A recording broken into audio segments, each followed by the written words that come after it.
Hello students, आज वाले lecture से हम केमिकल बॉन्डिंग का नया टॉपिक स्टार्ट कर रहे हैं बेटा, जिसका नाम है हाइब्रिडाइजेशन।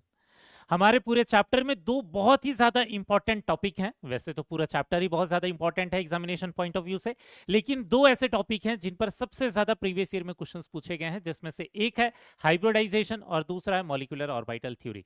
ये जो हाइब्रिडाइजेशन टॉपिक है बेटा, इसमें बहुत सारे वेराइटी ऑफ क्वेश्चंस बनते हैं, अलग अलग तरीके के कंसेप्ट हैं इसमें, थ्योरेटिकल क्वेश्चंस भी बनते हैं, ठीक है, बहुत सारे कंसेप्चुअल क्वेश्चंस भी बनते हैं। और इसीलिए इस टॉपिक को हम बहुत ही ज्यादा डिटेल में बहुत सारे क्वेश्चन की प्रैक्टिस के साथ पढ़ने वाले हैं।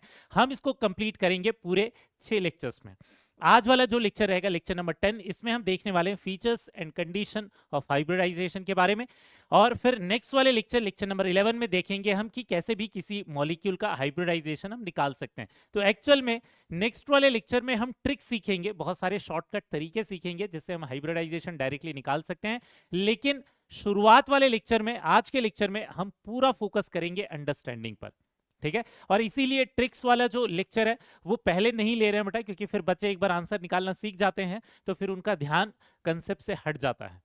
तो इसमें हाइब्रिडाइजेशन निकालना तो बहुत सिंपल होता है, बहुत सारे ट्रिक्स भी होते हैं, लेकिन आपको कंसेप्ट भी आने चाहिए, जिससे आगे आने वाले चैप्टर्स में कुछ जो कंसेप्ट होते हैं वो आपको फिर आसानी से समझ में आ जाएंगे, ठीक है। तो पहले कंसेप्ट पर फोकस रहे, इसीलिए आज के लेक्चर में बहुत सारे एग्जांपल्स देखने वाले हैं और हमारा फोकस रहेगा किस पर? हाइब्रिडाइजेशन वाला जो टॉपिक है उसकी अंडरस्टैंडिंग पर, उसको समझने में, ठीक है। उसके बाद हम लेक्चर नंबर 12 पर चलेंगे। लेक्चर नंबर 12 में टाइप ऑफ ओवरलैप और number of pure and hybrid orbitals कैसे निकालते हैं, इनके क्वेश्चन को सॉल्व करना सीखेंगे। इसमें भी बहुत सारे एग्जांपल्स देखेंगे। नेक्स्ट रहेगा लेक्चर नंबर 13, इसमें डी ऑर्बिटल जो कि हाइब्रिडाइजेशन में पार्टिसिपेट करते हैं उनको निकालना सीखेंगे। Number of P pi D pi bond निकालना सीखेंगे, और परसेंटेज एस कैरेक्टर क्या होता है, कैलकुलेट कैसे करते हैं, उससे क्या फर्क पड़ता है, इसके बारे में जानेंगे।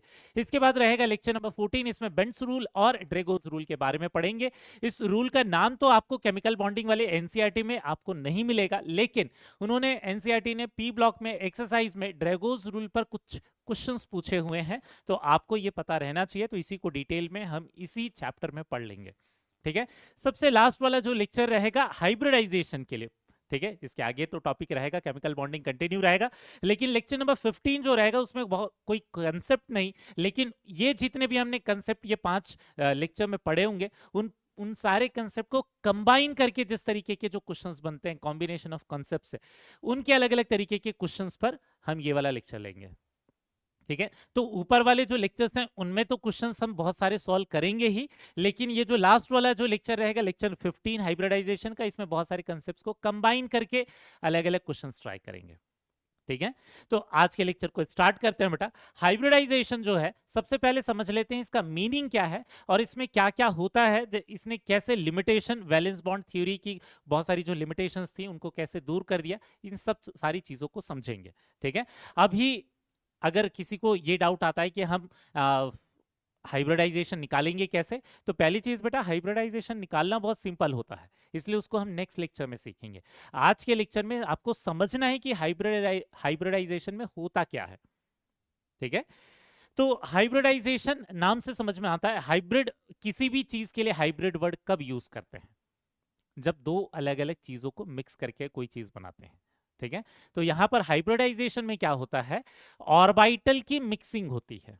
जो हम लोगों ने एटॉमिक ऑर्बिटल्स पढ़ रखे हैं, एस ऑर्बिटल, पी ऑर्बिटल या डी ऑर्बिटल, इन सारे ऑर्बिटल की जब मिक्सिंग होती है, ठीक है, तो ऑर्बिटल की मिक्सिंग से कुछ दूसरे तरीके के ऑर्बिटल्स बनते हैं, ठीक है। लेकिन इस मिक्सिंग को हम क्यों पढ़ते हैं? क्योंकि इस मिक्सिंग को यूज करके इसके जो कुछ कंसेप्ट्स हैं वो वैलेंस बॉन्ड थ्योरी में कुछ ऑब्जर्वेशंस थे, या वैलेंस बॉन्ड थ्योरी के कुछ लिमिटेशंस थे जो कि मॉलिक्यूल के ऑब्जर्वेशंस को एक्सप्लेन नहीं कर पा रहे थे। जैसे हम लोगों ने पढ़ रखा था कि बॉन्ड एंगल एक्सप्लेन नहीं कर पाता वैलेंस बॉन्ड थ्योरी, ठीक है। तो वो जो बॉन्ड एंगल है या जो दूसरी चीजें हैं उनको एक्सप्लेन करने का काम कौन करता है? हाइब्रिडाइजेशन। तो एक्चुअल में हाइब्रिडाइजेशन आया क्यों था, पहले ये समझ लेते हैं हाइब्रिडाइजेशन क्यों आया था, फिर आएंगे कि हाइब्रिडाइजेशन होता क्या है, इसकी डेफिनेशन पर।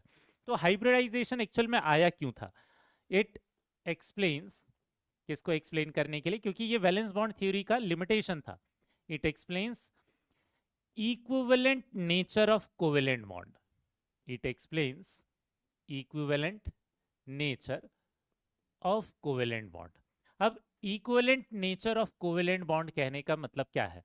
इसका मतलब ये है कि बहुत सारे कंपाउंड में अगर वैलेंस बॉन्ड थ्योरी के हिसाब से हम बॉन्ड लेंथ निकालेंगे, ठीक है, तो वो अलग अलग होंगे, लेकिन एक्चुअल मॉलिक्यूल में जब हम प्रैक्टिकली निकालते हैं तो बॉन्ड लेंथ सेम निकल कर आते हैं। तो सेम क्यों निकल कर आते हैं, इसका एक्सप्लेनेशन कौन कर देता है? हाइब्रिडाइजेशन। दूसरी चीज, एंड बॉन्ड एंगल, ठीक है, जो एक्सपेरिमेंटल बॉन्ड एंगल होते हैं, याद होगा हम लोगों ने लिमिटेशंस ऑफ जब वैलेंस बॉन्ड थ्योरी पढ़ा था तो ये देखा था कि CH4 मॉलिक्यूल में बॉन्ड एंगल 90 डिग्री होना चाहिए वैलेंस बॉन्ड थ्योरी के हिसाब से, लेकिन एक्चुअल में एक्सपेरिमेंटल वैल्यू जब हम देखते हैं तो बॉन्ड एंगल 109.5 डिग्री आता है। तो वो बॉन्ड एंगल को एक्सप्लेन करने के लिए, equivalent nature of covalent bond को एक्सप्लेन करने के लिए हाइब्रिडाइजेशन आया था। अब हाइब्रिडाइजेशन इस लिमिटेशन को कैसे दूर करता है, इसे कैसे एक्सप्लेन करता है बॉन्ड एंगल को, अभी जब हम एग्जाम्पल समझेंगे इसी लेक्चर में तो आपको समझ में आ जाएगा, ठीक है।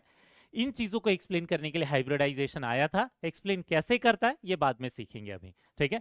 पहले डेफिनेशन देख लेते हैं कि हाइब्रिडाइजेशन है क्या। हम लोगों ने क्या बोला था, हाइब्रिड वर्ड यूज ही कब होता है, जब दो चीजों को मिक्स करते हैं। तो ध्यान देना, डेफिनेशन में एक एक वर्ड इंपॉर्टेंट है बेटा। क्या है? Mixing of different atomic orbital, ठीक है। दो अलग अलग या तीन अलग अलग या चार अलग अलग या पांच अलग अलग, बहुत सारे अलग अलग ऑर्बिटल्स हो सकते हैं, ठीक है। जैसे s ऑर्बिटल हो सकता है, s ऑर्बिटल ऐसा होता है, ठीक है, या p ऑर्बिटल होता है, p ऑर्बिटल ऐसे होता है। तो ये जो s ऑर्बिटल और p ऑर्बिटल है ये मिक्स हो जाएंगे। ऐसा जरूरी नहीं कि एक s और एक p ऑर्बिटल ही मिक्स होंगे, ऐसा भी हो सकता है कि एक s और दो p ऑर्बिटल, ऐसा भी हो सकता है एक s और तीन p ऑर्बिटल, या एक s तीन p और d ऑर्बिटल, बहुत सारे ऑर्बिटल की इंटरमिक्सिंग हो सकती है। तो मिक्सिंग ऑफ डिफरेंट ऑर्बिटल मतलब हाइब्रिडाइजेशन में क्या होता है, ऐसे जो ऑर्बिटल्स होते हैं एक ही एटम के, एक ही सेंट्रल एटम के, यूजुअली हम सेंट्रल एटम के लिए हाइब्रिडाइजेशन पढ़ते हैं, ये जो एक ही एटम होता है उसके अलग अलग ऑर्बिटल मिक्स होते हैं। आगे कौन मिक्स होते हैं ध्यान देना, यहाँ क्या बोल रहा है, mixing of different atomic orbitals of different shape. जो ऑर्बिटल मिक्स हो रहे हैं उनके शेप अलग अलग हो सकते हैं। जैसे ये दिख रहा है कि स्फेरिकल शेप होता है एस ऑर्बिटल का, और पी ऑर्बिटल का क्या होता है, डम्बेल शेप होता है। तो ये अलग अलग शेप वाले जो ऑर्बिटल हैं वो मिक्स हो सकते हैं। एंड अप्रोक्सीमेट इक्वल एनर्जी, मतलब जिन ऑर्बिटल्स की इंटरमिक्सिंग हो रही है उनकी एनर्जी में बहुत ज्यादा डिफरेंस नहीं होना चाहिए। अप्रोक्सीमेट इक्वल एनर्जी बोल रहा है बेटा, इक्वल एनर्जी नहीं, क्योंकि सारे ऑर्बिटल की एनर्जी इक्वल नहीं होती, लेकिन थोड़ा बहुत अगर डिफरेंस होता है तो चलता है, लेकिन वो डिफरेंस कम होना चाहिए, तभी जाके वो ऑर्बिटल इंटरमिक्स हो सकते हैं। जैसे एग्जांपल के लिए अगर ये 2s ऑर्बिटल है और ये 2p ऑर्बिटल है, तो 2s और 2p ऑर्बिटल जो होते हैं उनकी एनर्जी में डिफरेंस होता है, लेकिन वो डिफरेंस कम होता है। तो डिफरेंस कम हो, सिमिलर एनर्जी के हो, एग्जैक्टली सेम एनर्जी नहीं, लेकिन जिनकी बीच में इंटरमिक्सिंग हो रही, जिनके बीच में मिक्सिंग हो रही, उनमें क्या होना चाहिए, approximate equal energy, similar energy, same energy नहीं। सेम एनर्जी तो नहीं हो सकती 2s और 2p ऑर्बिटल के लिए, क्योंकि n+l रूल से हम लोगों ने पढ़ रखा है कि 2p की जो एनर्जी की वैल्यू रहती है ये 2s से थोड़ी ज्यादा होती है, लेकिन वो थोड़ी ही ज्यादा रहे, बहुत ज्यादा डिफरेंस ना हो, ठीक है। अप्रोक्सीमेट इक्वल एनर्जी होना चाहिए एंड रीडिस्ट्रीब्यूशन ऑफ एनर्जी, ठीक है। इंटरमिक्सिंग के बाद क्या होता है, दोनों की जो एनर्जी होती है वो रीडिस्ट्रीब्यूट होती है to form new orbitals of same shape and same energy, ठीक है। तो ये क्या कह रहा है कि जब इंटरमिक्सिंग होती है, जब हमारे पास ये एटॉमिक ऑर्बिटल्स होते हैं, जो एटॉमिक ऑर्बिटल्स होते हैं, एक मिनट बेटा, ये जो एटॉमिक ऑर्बिटल्स होते हैं इनकी इंटरमिक्सिंग से, ठीक है ना, ये जो एटॉमिक ऑर्बिटल्स होते हैं इनकी इंटरमिक्सिंग से ये मिक्स हो जाते हैं, और इनकी मिक्सिंग से कुछ नए ऑर्बिटल बनते हैं और इनका शेप बदल जाता है। जैसे s ऑर्बिटल अलग शेप का था, p ऑर्बिटल अलग शेप का था, जब मिक्स हो जाएंगे ना तो वो पूरी तरीके से डंबल वाला शेप रहेगा, ना ही पूरी तरीके से स्फेरिकल वाला शेप रहेगा, उसके शेप बदल जाते हैं। तो ये मिक्सिंग के बाद एटॉमिक ऑर्बिटल्स नए ऑर्बिटल बनाते हैं। जो नए ऑर्बिटल होते हैं उन्हें हम क्या बोलते हैं, हाइब्रिड ऑर्बिटल। जो मिक्सिंग के बाद नए ऑर्बिटल बनते हैं, अभी एग्जांपल से समझेंगे बेटा, अभी तो सिर्फ डेफिनेशन समझ रहे हैं हम, ठीक है। तो जो मिक्सिंग हो जाती है उसके बाद, मिक्सिंग के बाद हम उसे एटॉमिक ऑर्बिटल नहीं बोलते, हम उसे हाइब्रिड ऑर्बिटल बोलते हैं, ठीक है। मिक्सिंग के पहले वाले जो ऑर्बिटल होते हैं उन्हें हम क्या बोलते हैं, ये प्योर ऑर्बिटल बोलते हैं। तो इन प्योर ऑर्बिटल में क्या होता है, मिक्सिंग होती है, और मिक्सिंग के बाद जो ऑर्बिटल्स बनते हैं वो हाइब्रिड ऑर्बिटल्स होते हैं। हाइब्रिड ऑर्बिटल का क्या हो जाता है बेटा, शेप चेंज हो जाता है। इनका शेप चेंज हो जाता है। और जितने भी हाइब्रिड ऑर्बिटल्स बनेंगे, एक से ज्यादा ऑर्बिटल बनते हैं, कई बार 2 ऑर्बिटल, कई बार 3 ऑर्बिटल, कई बार 4 ऑर्बिटल बनते हैं। बट कब कितने ऑर्बिटल बनेंगे अभी समझेंगे। लेकिन जितने भी ऑर्बिटल्स बनेंगे सबका शेप क्या रहेगा, शेप इनसे अलग रहेगा। एस ऑर्बिटल या पी ऑर्बिटल के शेप से अलग रहेगा, लेकिन उन सबका जो शेप होता है, इन सबका शेप सेम हो जाता है और एनर्जी सेम हो जाती है। ठीक है, सारे जो हाइब्रिड ऑर्बिटल होते हैं उनकी एनर्जी क्या रहती है, सेम रहती है। लेकिन जो एटॉमिक ऑर्बिटल जिनके बीच में मिक्सिंग हो रही थी उनकी एनर्जी एग्जैक्टली सेम नहीं होती, थोड़ा बहुत डिफरेंस होता है। हाँ, डिफरेंस बहुत ज्यादा नहीं, बहुत ही कम रहेगा, लेकिन डिफरेंस रहेगा जरूर। लेकिन इंटरमिक्सिंग के बाद वो जो ऑर्बिटल्स में कन्वर्ट होंगे, जिनको हम हाइब्रिड ऑर्बिटल्स बोलते हैं, उनका शेप चेंज हो जाएगा, इनसे चेंज हो जाएगा। लेकिन वो जितने भी ऑर्बिटल्स बनेंगे, चाहे 2 बने, 3 बने, 4 बने, 5 बने, मिक्सिंग के बाद जितने भी ऑर्बिटल्स बनेंगे उनका शेप सेम होगा और उनकी एनर्जी सेम होगी। अब ये इंटरमिक्सिंग के बाद किस तरीके के ऑर्बिटल्स बनते हैं और ये इनको बॉन्ड एंगल को, कोवेलेंट बॉन्ड के इक्विवेलेंट नेचर को कैसे एक्सप्लेन करता है, इसको अब समझते हैं एक एक एग्जांपल से। सिर्फ एक एग्जांपल नहीं बेटा, ढेर सारे एग्जांपल देखने वाले हैं, 5 6 7 8 बहुत सारे एग्जांपल्स देखेंगे, तब आपको एग्जैक्टली क्लियर हो जाएगा कि हाइब्रिडाइजेशन में होता क्या है। लेकिन हाइब्रिडाइजेशन निकालना और उसके शॉर्टकट तरीके सीखेंगे नेक्स्ट वाले लेक्चर में। अभी केवल समझने पर फोकस करना बेटा, बाद में इस पूरे लेक्चर में हम जितनी भी चीजें समझ लेंगे हम उसको समराइज करेंगे, उसके स्टेटमेंट को अच्छे से लिखेंगे। अभी फिलहाल के लिए जब तक मैं वो सारे स्टेटमेंट पर नहीं आता, आपका ध्यान केवल अंडरस्टैंडिंग में होना चाहिए, अभी केवल समझना है इसको बेटा। तो इसको समझने के लिए हम क्या कर रहे हैं, हाइब्रिडाइजेशन को समझने के लिए, हम इसको अलग अलग स्टेप में डिवाइड कर दे रहे हैं। ठीक है, अलग अलग स्टेप में डिवाइड कर रहे हैं। ये सारे स्टेप कंप्लीट होते हैं और उसके बाद बॉन्ड फॉर्मेशन होता है। मतलब ये सारे जो हाइब्रिडाइजेशन वाली जो प्रोसेस रहेगी, ये जितने भी स्टेप्स रहेंगे, ये क्या होंगे, बॉन्ड फॉर्मेशन के पहले कंप्लीट हो जाएंगे और उसके बाद बॉन्ड फॉर्मेशन होगा इस एटम का किसी दूसरे एटम से। ठीक है, अब सबसे पहले स्टेप्स इन हाइब्रिडाइजेशन कौन कौन से हैं। सबसे पहला स्टेप जो होता है हाइब्रिडाइजेशन में, वो क्या होता है, एक्साइटेशन। ठीक है, एक्साइटेशन कहने का मतलब क्या है कि जो इलेक्ट्रॉन रहेगा वो लोअर ऑर्बिट से हायर ऑर्बिट या फिर लोअर एनर्जी वाले ऑर्बिटल से हायर एनर्जी वाले ऑर्बिटल में शिफ्ट होगा। लेकिन ये स्टेप कंपलसरी नहीं है। ठीक है, कुछ मॉलिक्यूल में, कुछ एटम्स के हाइब्रिडाइजेशन के समय ये एक्साइटेशन होता है, कुछ में नहीं होता। ठीक है, इसको निकालने का भी तरीका है। सबसे पहले एक्साइटेशन होता क्या है, इसको हम लोगों ने स्ट्रक्चर ऑफ एटम में पढ़ रखा है कि नीचे कम एनर्जी वाला इलेक्ट्रॉन जब ज्यादा एनर्जी वाले ऑर्बिटल में चला जाता है तो उसे क्या बोलते हैं, एक्साइटेशन बोलते हैं। ठीक है, तो इसमें क्या होता है, electron shifts from orbital of lower energy, from orbital of lower energy to orbital of higher energy, to orbital of higher energy।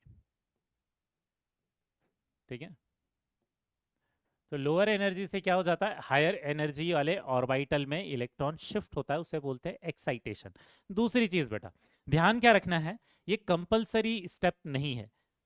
हर किसी एटम में हाइब्रिडाइजेशन के समय, ठीक है, एक्साइटेशन नहीं होता, नॉट कंपलसरी। ठीक है, तो सबसे पहली चीज, कब एक्साइटेशन कराना है, कैसे कराना है, ये हमें कैसे पता चलेगा। हमें एक्साइटेशन किसके हिसाब से कराना है, नंबर ऑफ अनपेयर्ड इलेक्ट्रॉन हमें देखने, लुईस डॉट स्ट्रक्चर में जितने नंबर ऑफ कोवेलेंट बॉन्ड होंगे उतने नंबर ऑफ अनपेयर्ड इलेक्ट्रॉन होने चाहिए। अगर वो अनपेयर्ड इलेक्ट्रॉन नहीं है तो आपको एक्साइटेशन कराना है। ठीक है, एक्साइटेशन इज रिक्वायर्ड, ध्यान रखना कहां पर एक्साइटेशन कराएंगे, अभी एग्जांपल से समझेंगे इसे। Excitation is required when number of unpaired electron,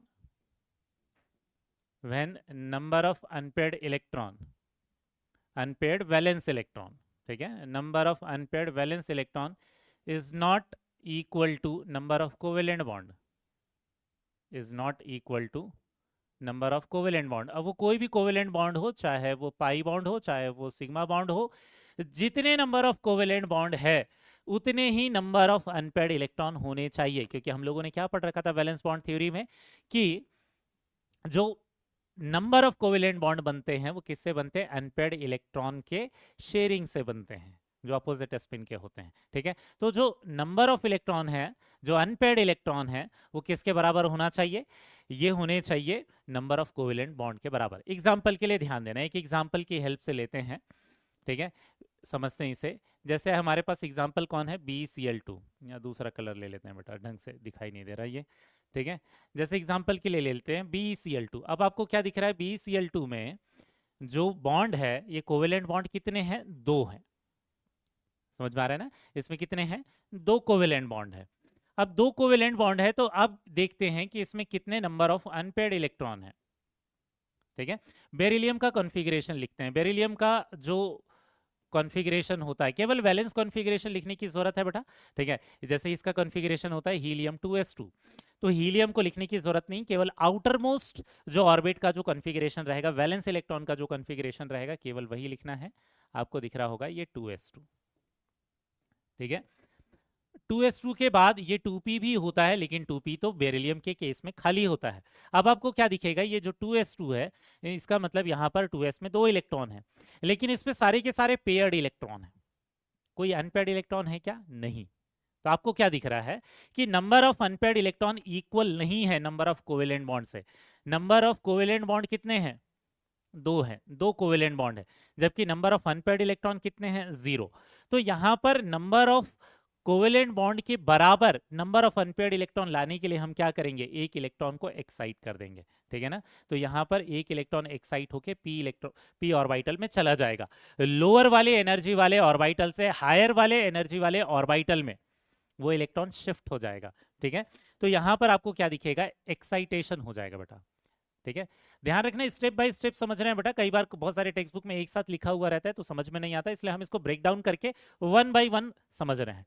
ठीक, अभी केवल समझने पर ध्यान देना। ठीक है, यहां देखना, यहां एक इलेक्ट्रॉन इधर शिफ्ट हो गया, तो यहां हो गया एक इलेक्ट्रॉन और यहां पर भी हो गया एक इलेक्ट्रॉन। ठीक है, आप ये जब इलेक्ट्रॉन को शिफ्ट कर रहे हो तो उसको किसी भी डायरेक्शन में दिखा सकते हो, अपवर्ड भी दिखा सकते हो, डाउनवर्ड भी दिखा सकते हो, क्योंकि अब वो तो पेयर्ड नहीं है। ठीक है, तो एक इलेक्ट्रॉन यहां से शिफ्ट हो गया कहां पर, p ऑर्बिटल पर। अब आपको क्या दिख रहा होगा कि जो नंबर ऑफ अनपेयर्ड इलेक्ट्रॉन है वो कितने हो गए, 2। तो कहने का मतलब ये है, हम एक्साइटेशन तभी कराएंगे, ये पहले वाले स्टेप जो हाइब्रिडाइजेशन में होगी। ठीक है, इस स्टेप को तभी कराना है आपको जब number of unpaired electron number of covalent bond के बराबर नहीं होंगे। अगर वो नंबर ऑफ कोवेलेंट बॉन्ड के बराबर पहले ही हैं तो कोई एक्साइटेशन कराने की जरूरत नहीं है, मतलब ये कंपलसरी स्टेप नहीं है। ये तभी कराना है जब नंबर ऑफ कोवेलेंट बॉन्ड के बराबर वो नहीं आ रहे हैं। अब आपको क्या दिख रहा है, यहां जो नंबर ऑफ अनपेयर्ड इलेक्ट्रॉन है ये कोवेलेंट बॉन्ड के बराबर आ गए हैं। ठीक है ना, यहां पर अब क्या हो रहा है कि number of unpaired electron is equal to number of bond आ गया है बेरिलियम के। ठीक है, इसका मतलब अब इसके बाद हम क्या कराएंगे, जिन भी ऑर्बिटल्स में सिंगल इलेक्ट्रॉन है या पेयर्ड इलेक्ट्रॉन है, ठीक है, उनका इंटरमिक्सिंग होगा। ठीक है, एक बार अगर एक्साइटेशन वाली प्रोसेस हो गई तो दूसरे वाले स्टेप होती है कि जिनके पास भी, याद रखना, वैलेंस ऑर्बिट के ऑर्बिटल ही, अंदर वाले ऑर्बिटल को नहीं देखेंगे, 1s को नहीं देखेंगे। ठीक है, ये नोबल गैस के बाद वाले जो कॉन्फ़िगरेशन वाले जो इलेक्ट्रॉन्स हैं, हम केवल उन्हीं की बात करते हैं। ठीक है, तो यहां पर अगर बात करते हैं तो ये 2s ऑर्बिटल और 2p ऑर्बिटल में इलेक्ट्रॉन है। ठीक है, तो एक्चुअल में यहां क्या होगा, मिक्सिंग होती है उन ऑर्बिटल्स के जिनके पास होते हैं या तो सिंगल इलेक्ट्रॉन या तो 2 इलेक्ट्रॉन। खाली नहीं होने चाहिए, खाली वाले जो ऑर्बिटल्स हैं वो इंटरमिक्सिंग में पार्टिसिपेट नहीं करते। कोऑर्डिनेट बॉन्ड में होता है बेटा ऐसा, खाली वाले ऑर्बिटल पार्टिसिपेट करते हैं, लेकिन हम कोऑर्डिनेट बॉन्ड नहीं पढ़ रहे हैं अभी, हम कोवेलेंट बॉन्ड की बात कर रहे हैं। तो कोवेलेंट बॉन्ड में क्या होता है, पहली वाले स्टेप अगर एक्साइटेशन वाले स्टेप हो गई है, हम और भी अभी दूसरे एग्जांपल समझेंगे बेटा, सिर्फ BeCl2 के लिए नहीं देख रहे हैं अभी, पहले BeCl2 के कंप्लीट स्टेप समझ लेंगे, फिर दूसरे वाले मॉलिक्यूल को देखेंगे, फिर तीसरे वाले मॉलिक्यूल को देखेंगे। ठीक है, आप जब बहुत सारे एग्जाम्पल देख लोगे तो आपको एकदम क्रिस्टल क्लियर हो जाएगा ये। ठीक है, दूसरी वाली जो स्टेप है ये कौन सी है, इंटरमिक्सिंग की है। इंटरमिक्सिंग में क्या होता है बेटा, इंटरमिक्सिंग में क्या होता है कि यहां पर जो ऑर्बिटल्स होते हैं, जो एटॉमिक ऑर्बिटल्स होते हैं, एक मिनट, ये जो एटॉमिक ऑर्बिटल्स होते हैं, ठीक है,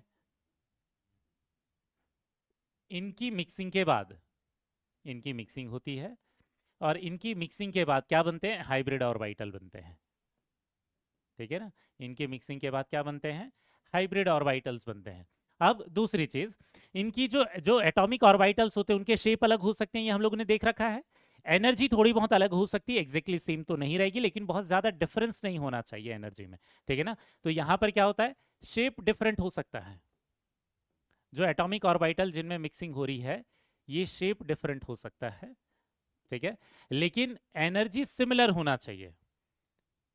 याद रखना बेटा, एनर्जी मैंने सिमिलर बोला है, सेम नहीं। ठीक है, मतलब जो एनर्जी का गैप होगा वो बहुत कम होना चाहिए। ठीक है, एनर्जी सिमिलर होना चाहिए। एग्जाम्पल के लिए, जैसे 3s होता है, ठीक है, 3s होता है, 3p होता है और 3d होता है। इनके बीच में एनर्जी डिफरेंस बहुत कम है। इनके बीच में क्या है, एनर्जी डिफरेंस कम है। इनके बीच में एनर्जी डिफरेंस लेस है। ठीक है, तो यहां पर हाइब्रिडाइजेशन पॉसिबल है, इनकी मिक्सिंग पॉसिबल है। ठीक है ना, यहां पर मिक्सिंग पॉसिबल है। हम पहले वाले एग्जाम्पल से सारी थ्योरी पढ़ते हुए चल रहे हैं, फिर बाद में और भी एग्जाम्पल को डिस्कस करेंगे। तो यहां इनकी मिक्सिंग पॉसिबल होगी। दूसरी चीज, 3D 4s 4d, यहां पर भी क्या है, एनर्जी डिफरेंस लेस है, और इसलिए यहां पर भी क्या हो जाएगी बेटा, मिक्सिंग पॉसिबल हो जाएगी। ठीक है ना, यहां पर भी मिक्सिंग पॉसिबल हो जाएगी। लेकिन कई बार ऐसा हो सकता है कि एनर्जी डिफरेंस ज्यादा हो जाए। एग्जाम्पल के लिए, जो 3p है, ठीक है, 3d है और 4s है, इनके बीच में क्या होता है, एनर्जी डिफरेंस ज्यादा हो जाता है। एनर्जी डिफरेंस, ठीक है ना, एनर्जी डिफरेंस सिग्निफिकेंट हो जाता है। ठीक है ना, एनर्जी डिफरेंस सिग्निफिकेंट, या बोल सकते हैं कि लार्ज डिफरेंस हो जाता है। तो ऐसे केस में यहां पर मिक्सिंग पॉसिबल नहीं होती। ठीक है, मिक्सिंग नॉट पॉसिबल। तो पहली चीज, कंडीशन ये है कि जो एटॉमिक ऑर्बिटल्स होंगे, जो एटॉमिक ऑर्बिटल्स होंगे जिनमें मिक्सिंग होगी, ठीक है, उनकी जो एनर्जी है वो सिमिलर होना चाहिए, बहुत ज्यादा डिफरेंस नहीं होना चाहिए। तो ये एग्जांपल एनसीईआरटी ने क्योंकि दे रखा है, उसी एग्जांपल को हम ले रहे हैं। इन तीनों के बीच में और इन तीनों के बीच में जो एनर्जी डिफरेंस है ये कम होता है, तो उनकी मिक्सिंग हो सकती है। लेकिन 3p और 3d और 4s, इन सारी चीजों के बीच में जो एनर्जी गैप होता है ये काफी ज्यादा हो जाता है। तो ऐसे केस में यहां पर मिक्सिंग पॉसिबल नहीं होगी। ठीक, क्लियर है। इन तीन चीजों के बीच में, मतलब किसी को लग रहा होगा कि सर ऊपर वाले में क्यों हो रहा है, ठीक है, तो ऊपर वाले में एनर्जी डिफरेंस कम है, यहां पर भी एनर्जी डिफरेंस कम है, यहां एनर्जी डिफरेंस बहुत ज्यादा है। किसी को लग रहा होगा सर यहां एनर्जी डिफरेंस ज्यादा है तो यहां एनर्जी डिफरेंस ज्यादा क्यों नहीं। बेटा ये सबके एनर्जी डिफरेंस पर मैटर करता है, केवल एक चीज की नहीं, केवल एक चीज के डिफरेंस पर मैटर नहीं करता। ठीक है ना, ये सबका जो एनर्जी डिफरेंस है यहाँ ज्यादा हो जाता है, टोटल डिफरेंस, तो यहाँ पर मिक्सिंग पॉसिबल नहीं है इन तीनों केस में। ठीक है, फिर एक चीज कि जब मिक्सिंग होती है तो कौन से ऑर्बिटल पार्टिसिपेट करेंगे, वो ऑर्बिटल पार्टिसिपेट करेंगे जिनके पास अनपेयर्ड इलेक्ट्रॉन्स हैं या पेयर्ड इलेक्ट्रॉन्स हैं, वैकेंट ऑर्बिटल नहीं। ठीक है ना, तो कोवेलेंट बॉन्ड के केस में ध्यान रखना, क्योंकि कोऑर्डिनेट बॉन्ड के लिए कंडीशन अलग है। जब कोवेलेंट बॉन्ड फॉर्म होता है, जब कोवेलेंट बॉन्ड फॉर्म हो रहा होता है, तो ऐसे केस में ऑर्बिटल्स हैविंग, अब वो एनर्जी डिफरेंस कम हो लेकिन उन ऑर्बिटल्स में, जिन ऑर्बिटल में इंटरमिक्सिंग हो रही है उनके पास या तो अनपेयर्ड इलेक्ट्रॉन होना चाहिए या पेयर्ड इलेक्ट्रॉन होना चाहिए। Orbitals having paired electron, paired electron और अनपेयर्ड इलेक्ट्रॉन, और अनपेयर्ड इलेक्ट्रॉन आर मिक्स्ड। ठीक है ना, तो जिनके पास पूरा पेयर्ड इलेक्ट्रॉन होगा या जिनके पास अनपेयर्ड इलेक्ट्रॉन होगा वो मिक्स्ड होने चाहिए, वो उनके बीच में मिक्सिंग होगी। ठीक है, अब इस कंडीशन का मतलब क्या है, ठीक है ना, इसको समझ लेते हैं। अब बेरिलियम वाले एग्जांपल से इसका कलर बदल देते हैं बेटा, इसको ठीक है सेम कलर का बना देते हैं। ठीक है, अब अच्छा है। ठीक, यहां पर देखना BeCl2 में क्या था, यहाँ BeCl2 की अगर बात करते हैं तो यहाँ पर 2s में एक इलेक्ट्रॉन था एक्साइटेशन के बाद। ठीक है, एक्साइटेशन के बाद यहाँ पर एक 2s था और फिर 2p था। अब आपको क्या दिख रहा है, अनपेयर्ड इलेक्ट्रॉन दो ऑर्बिटल में, एक 2s ऑर्बिटल में, एक 2p ऑर्बिटल में, बाकी दो p ऑर्बिटल में इलेक्ट्रॉन नहीं है, तो बाकी जो दो ऑर्बिटल है उनमें इंटरमिक्सिंग नहीं होगी। ठीक है, तो यहां पर जो मिक्सिंग होगी, यहां पर जो मिक्सिंग होगी वो किनके बीच में होगी बेटा, ये 2s ऑर्बिटल के बीच में और एक 2p ऑर्बिटल के बीच में, मान लेते हैं ये 2px है। जरूरी नहीं कि हमेशा 2px ही हो, 2py भी हो सकता है, 2pz भी हो सकता है, लेकिन कोई भी एक p ऑर्बिटल रहेगा। ठीक है, आइदर 2px होगा, आइदर 2py होगा, आइदर 2pz होगा। ठीक है, तो तीनों में से कोई एक p ऑर्बिटल जो है वो इंटरमिक्स होगा, वो p ऑर्बिटल इंटरमिक्स होगा जिसके पास क्या होंगे, अनपेयर्ड इलेक्ट्रॉन। तो यहां पर दो ऑर्बिटल के बीच में के अंदर अनपेयर्ड इलेक्ट्रॉन थे, पेयर्ड इलेक्ट्रॉन किसी में भी नहीं है, अगर किसी में पेयर्ड इलेक्ट्रॉन होते तो वो भी पार्टिसिपेट करता है। ठीक है, तो ये 2s और 2p ऑर्बिटल जो है ये इंटरमिक्स हो जाएंगे। 2s का स्फेरिकल शेप होता है और 2p क्या होता है, ऐसे डम्बल शेप होता है। अब जब इनकी इंटरमिक्सिंग होती है तो इंटरमिक्सिंग के बाद क्या बनते हैं, जो हाइब्रिड ऑर्बिटल होते हैं उनका शेप चेंज हो जाता है। ठीक है, और जितने एटॉमिक ऑर्बिटल मिक्स होंगे उतने ही हाइब्रिड ऑर्बिटल बनेंगे। ठीक है ना, number of atomic orbital, AO लिख रहे हैं बेटा हम। ठीक है, शॉर्ट में लिख रहे हैं क्योंकि ये टर्म बार बार आएगा। ठीक, नंबर ऑफ एटॉमिक ऑर्बिटल जो रहेगा वही क्या रहेंगे, नंबर ऑफ हाइब्रिड ऑर्बिटल के बराबर होंगे। ठीक, तो इसका मतलब ये है कि यहां जो इंटरमिक्सिंग में जो पार्टिसिपेट कर रहे हैं वो कितने ऑर्बिटल हैं, दो ऑर्बिटल हैं। तो दो ऑर्बिटल अगर मिक्स हो रहे हैं तो दो हाइब्रिड ऑर्बिटल भी बनेंगे। लेकिन जो हाइब्रिड ऑर्बिटल बनेंगे उनका जो शेप होगा इनके शेप से अलग हो जाएगा। कैसे शेप अलग हो जाएगा, इसमें क्या होता है बेटा, याद होगा आपको, हम लोगों ने जब टाइप ऑफ ओवरलैप पढ़ा था तो प्लस और माइनस पढ़ा था। जैसे आप इसमें प्लस देखोगे और इसमें माइनस देखोगे, फेस पढ़ा हुआ था हम लोगों ने ऑर्बिटल का। तो उसमें क्या होता है कि जब p ऑर्बिटल होता है, प्योर ऑर्बिटल होता है, तो उसमें प्लस और माइनस वाले पोर्शन का एरिया सेम ही होता है। ठीक है, लेकिन इसमें प्लस वाला जो पोर्शन है, ठीक है, जो हाइब्रिड ऑर्बिटल होते हैं बेटा, इसमें जो प्लस वाला जो पोर्शन है वो बहुत ही ज्यादा बड़ा होता है, और ये जो माइनस वाला जो पोर्शन है, एक मिनट बेटा, और इसमें जो माइनस वाला जो पोर्शन है ये काफी छोटा होता है। ठीक है, प्लस वाला पोर्शन बड़ा होगा और माइनस वाला पोर्शन छोटा होगा। तो ऐसे कितने ऑर्बिटल बनेंगे, ऐसे ऑर्बिटल बनेंगे उतने जितने एटॉमिक ऑर्बिटल इंटरमिक्स हो रहे थे। तो यहाँ इंटरमिक्सिंग में दो ऑर्बिटल ने पार्टिसिपेट किया है क्योंकि दो जगह पर अनपेयर्ड इलेक्ट्रॉन थे। ठीक है, तो यहाँ दो हाइब्रिड ऑर्बिटल बनेंगे, दो हाइब्रिड ऑर्बिटल बनेंगे। अब ये जो दो हाइब्रिड ऑर्बिटल है इनका नाम कैसे देंगे, कितने ऑर्बिटल से उनकी मिक्सिंग हुई है, कितने ऑर्बिटल की मिक्सिंग से वो बने हैं, उसके बेसिस पर उसका नाम देंगे। जैसे यहाँ पर एक s ऑर्बिटल और एक p ऑर्बिटल की इंटरमिक्सिंग हुई है, तो हम इस ऑर्बिटल को भी sp ऑर्बिटल बोलेंगे, इस हाइब्रिड ऑर्बिटल को भी sp ऑर्बिटल बोलेंगे।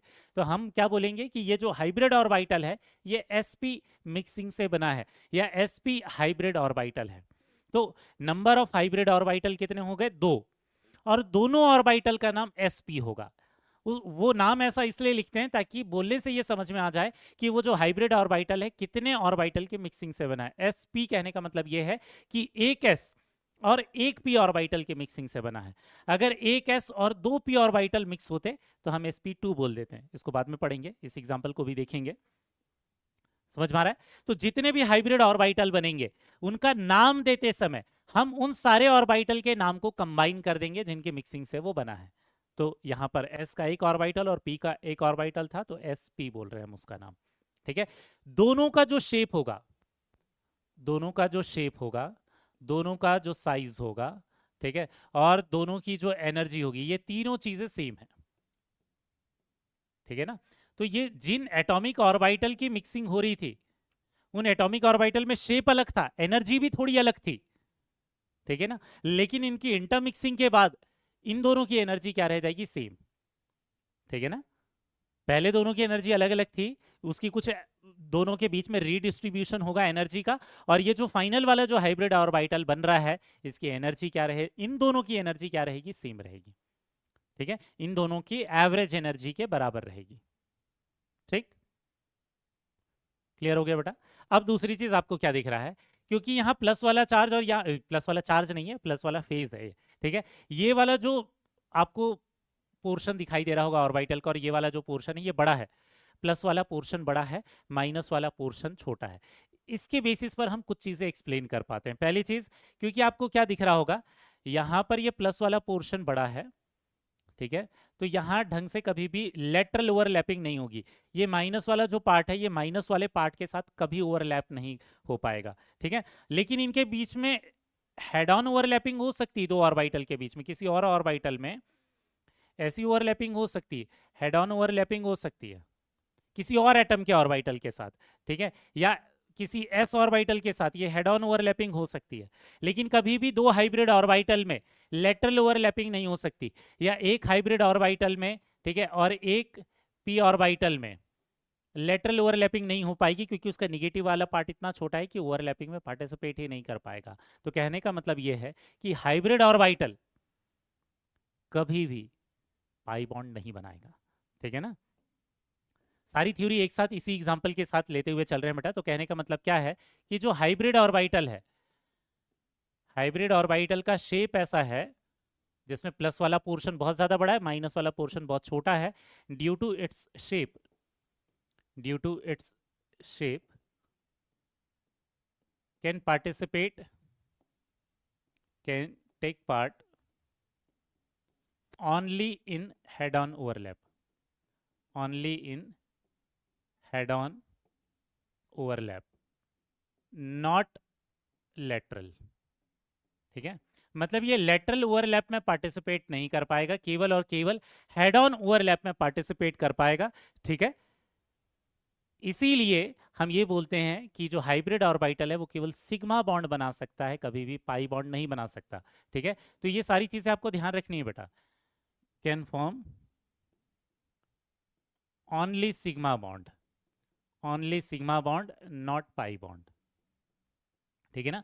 तो ये सारी थ्योरी हुए लिखते हुए चल रहे हैं, क्योंकि इस पे स्टेटमेंट पर भी थ्योरेटिकल स्टेटमेंट वाले क्वेश्चंस बनते हैं, ठीक। तो इसमें हम लोगों ने क्या पढ़ लिया कि जब भी इंटरमिक्सिंग होगी तो किनके बीच में इंटरमिक्सिंग होगी, जिनके पास अनपेयर्ड इलेक्ट्रॉन है या पेयर्ड इलेक्ट्रॉन है, खाली वाले ऑर्बिटल में नहीं। एक ही और दो ऑर्बिटल के बीच में क्या था, यहां पर अनपेयर्ड इलेक्ट्रॉन थे, तो दो ऑर्बिटल की मिक्सिंग हो रही है। दो ऑर्बिटल की एटॉमिक ऑर्बिटल की मिक्सिंग हो रही, तो दो ही हाइब्रिड ऑर्बिटल बनेंगे। जितने ऑर्बिटल की मिक्सिंग से बने हैं उतने ऑर्बिटल का यहाँ नाम लिख देंगे, उनका नाम हाइब्रिड ऑर्बिटल को नेम देते समय। जितने भी हाइब्रिड ऑर्बिटल होंगे उसमें प्लस वाला पोर्शन बड़ा होगा, माइनस वाला पोर्शन छोटा होगा, और इसी के कारण वो हमेशा केवल सिग्मा बॉन्ड बना पाएंगे, कभी भी पाई बॉन्ड नहीं बनाएंगे। दूसरी चीज, उन सबका शेप, उन सबका साइज, उन सबकी एनर्जी जो रहेगी वो सेम रहेगी, ठीक है। तो ये बेरिलियम में क्या होगा, ऐसे दो sp हाइब्रिड ऑर्बिटल बनेंगे, ठीक है ना, दो sp ऑर्बिटल बनेंगे। तो ये sp नाम से ही समझ में आ जाएगा कि ये s और p को मिक्स करके बने, मतलब वो हाइब्रिड ऑर्बिटल है, ठीक है। अब ये दो हाइब्रिड ऑर्बिटल जब बन जाएंगे, तो एक बार जब इंटरमिक्सिंग कंप्लीट हो जाती है, तो इंटरमिक्सिंग कंप्लीट होने के बाद इसमें जो प्रोसेस होती है वो कौन सा बोलेंगे हम, रीओरिएंटेशन। रीओरिएंटेशन कहने का मतलब क्या है, पहले उन ऑर्बिटल के बीच में कुछ भी एंगल हो सकता है, लेकिन एक बार जब उनमें इंटरमिक्सिंग हो जाएगी तो दोनों क्या करेंगे, अपने आप को कम रिपल्शन अचीव करने के लिए, दोनों के बीच में कम रिपल्शन अचीव करने के लिए दोनों अपना डायरेक्शन चेंज कर लेंगे, दोनों इस डायरेक्शन में चले जाएंगे जिससे उनका रिपल्शन मिनिमम हो जाएगा। जैसे यहां पर दो हाइब्रिड ऑर्बिटल है बेटा, ये बेरिलियम है, ठीक है ना, ये बेरिलियम का न्यूक्लियस है, ठीक है। तो यहाँ दो हाइब्रिड ऑर्बिटल हो गए, एक ये sp हाइब्रिड ऑर्बिटल हो गया और दूसरा ये sp हाइब्रिड ऑर्बिटल हो गया।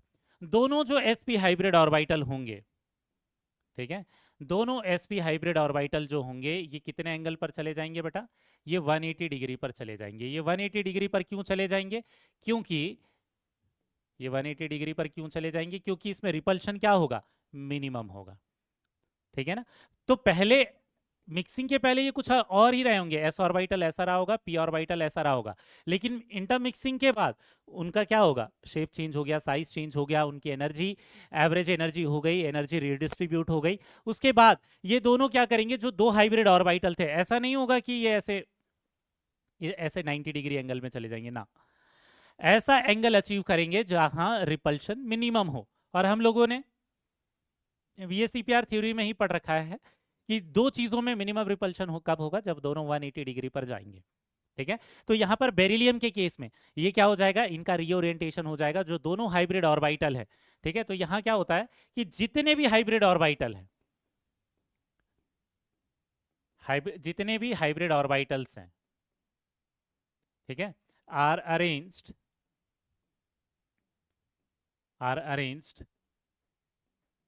टू टू अचीव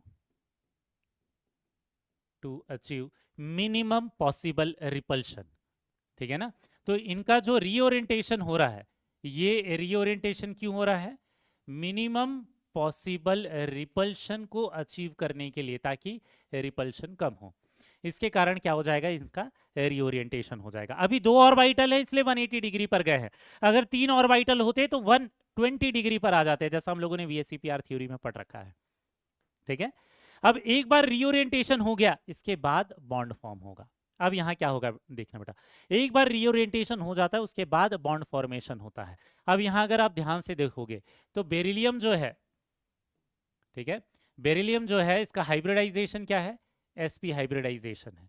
ठीक है ना, बेरिलियम के 2 ऑर्बिटल इंटरमिक्स हो रहे थे, इसका हाइब्रिडाइजेशन क्या था? sp हाइब्रिडाइजेशन था। यहाँ Cl का जो वैलेंस इलेक्ट्रॉन है, इसके जो वैलेंस ऑर्बिटल होंगे, ठीक है ना, इसके जो वैलेंस ऑर्बिटल होंगे ये कौन से होंगे?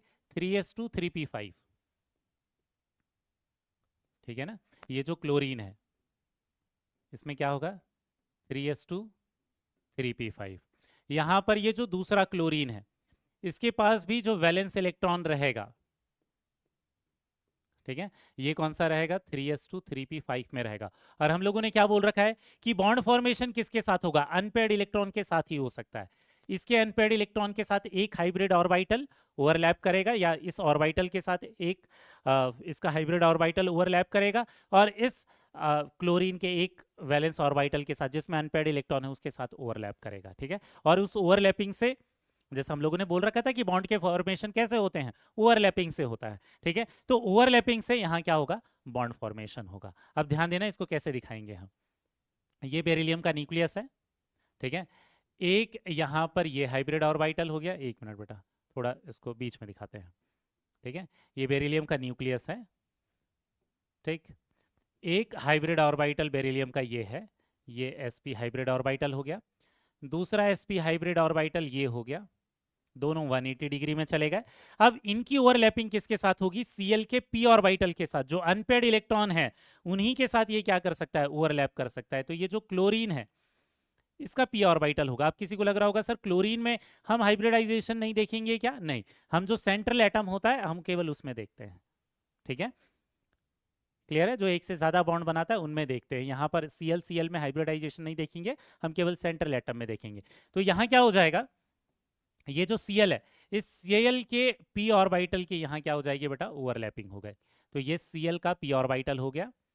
ठीक है, तो ये Cl के p ऑर्बिटल और ये जो हाइब्रिड ऑर्बिटल है, इन दोनों के बीच में ये कोई कॉमन एरिया रहेगा, और ये वाला जो कॉमन एरिया रहेगा, ठीक है, यहाँ पर क्या रहेंगे? पेयर्ड इलेक्ट्रॉन्स रहेंगे, जिसमें से एक इलेक्ट्रॉन बेरिलियम से आया है और एक इलेक्ट्रॉन क्लोरीन से आया है। वैसे यहाँ दूसरे क्लोरीन का जो p ऑर्बिटल होगा, ठीक है, यहाँ जो दूसरे क्लोरीन का जो p ऑर्बिटल होगा वो भी ओवरलैप करेगा। ठीक, ये दूसरा क्लोरीन एटम हो गया, इसका p ऑर्बिटल हो गया। ठीक है, और यहाँ पर ओवरलैपिंग होगी, और इस ओवरलैपिंग में क्या हो जाएगा बेटा? यहाँ फिर से पेयर्ड इलेक्ट्रॉन हो जाएंगे। ये ओवरलैपिंग वाला एरिया हो गया। समझ में आ गया? तो हम क्या बोलेंगे, यहाँ BeCl2 में जो बॉन्ड फॉर्म हुए हैं वो बॉन्ड फॉर्म कौन से वाले ओवरलैप से हुए हैं? sp-p overlap. sp hybrid orbital किसका था? बेरिलियम का था। और p ऑर्बिटल किसका था? क्लोरीन का था। इनकी ओवरलैपिंग से बॉन्ड बना है। ठीक है, वैसे यहाँ पर भी क्या हो जाएगा? sp-p ओवरलैप होगा। sp ऑर्बिटल है, sp हाइब्रिड ऑर्बिटल किसका रहा होगा? बेरिलियम का रहा होगा, और क्लोरीन का p ऑर्बिटल रहा होगा। ठीक है, तो उनकी ओवरलैपिंग से इस तरीके से बॉन्ड बने होंगे। और अगर आप देखोगे तो इनके बीच में जो बॉन्ड एंगल आपको दिखाई देगा, ये बिल्कुल अपोजिट साइड में है, तो ये जो बॉन्ड एंगल है 180 डिग्री दिखाई देगा आपको। समझ में आया? क्योंकि रीओरिएंटेशन के समय दोनों 180 डिग्री पर चले गए थे। क्लियर हुआ बेटा?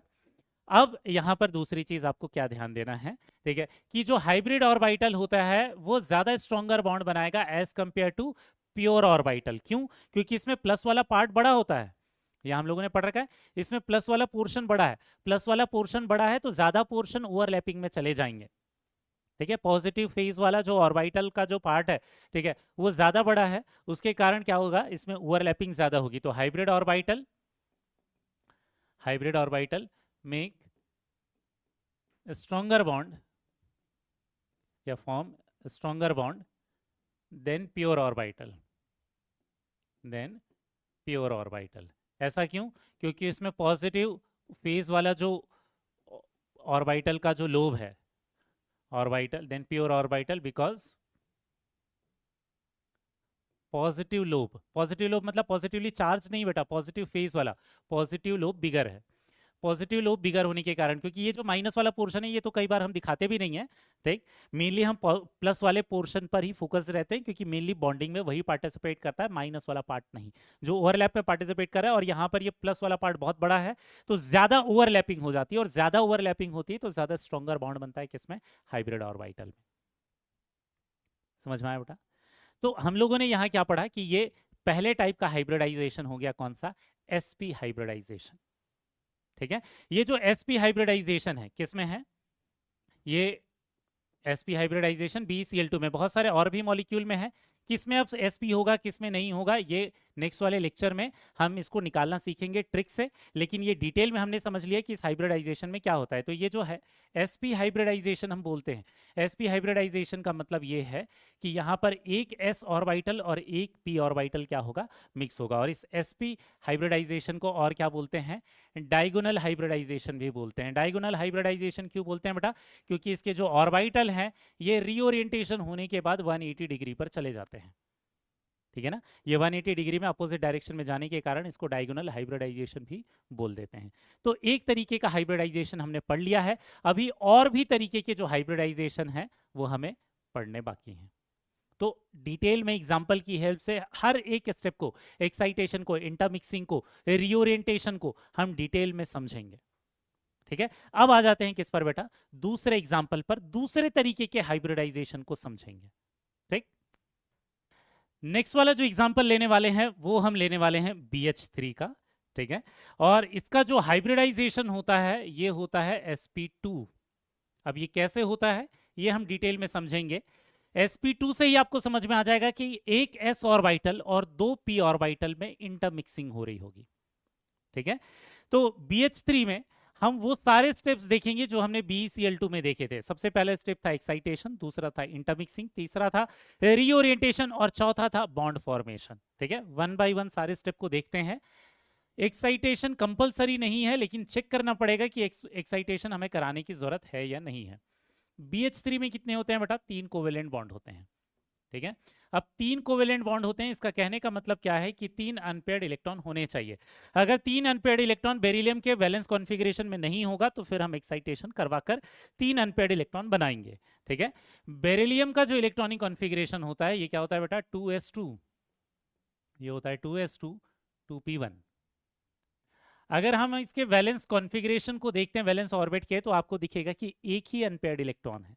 अगर एक ही अनपेयर्ड इलेक्ट्रॉन है तो आपको 3 अनपेयर्ड इलेक्ट्रॉन बनाने के लिए एक इलेक्ट्रॉन को एक्साइट करना पड़ेगा।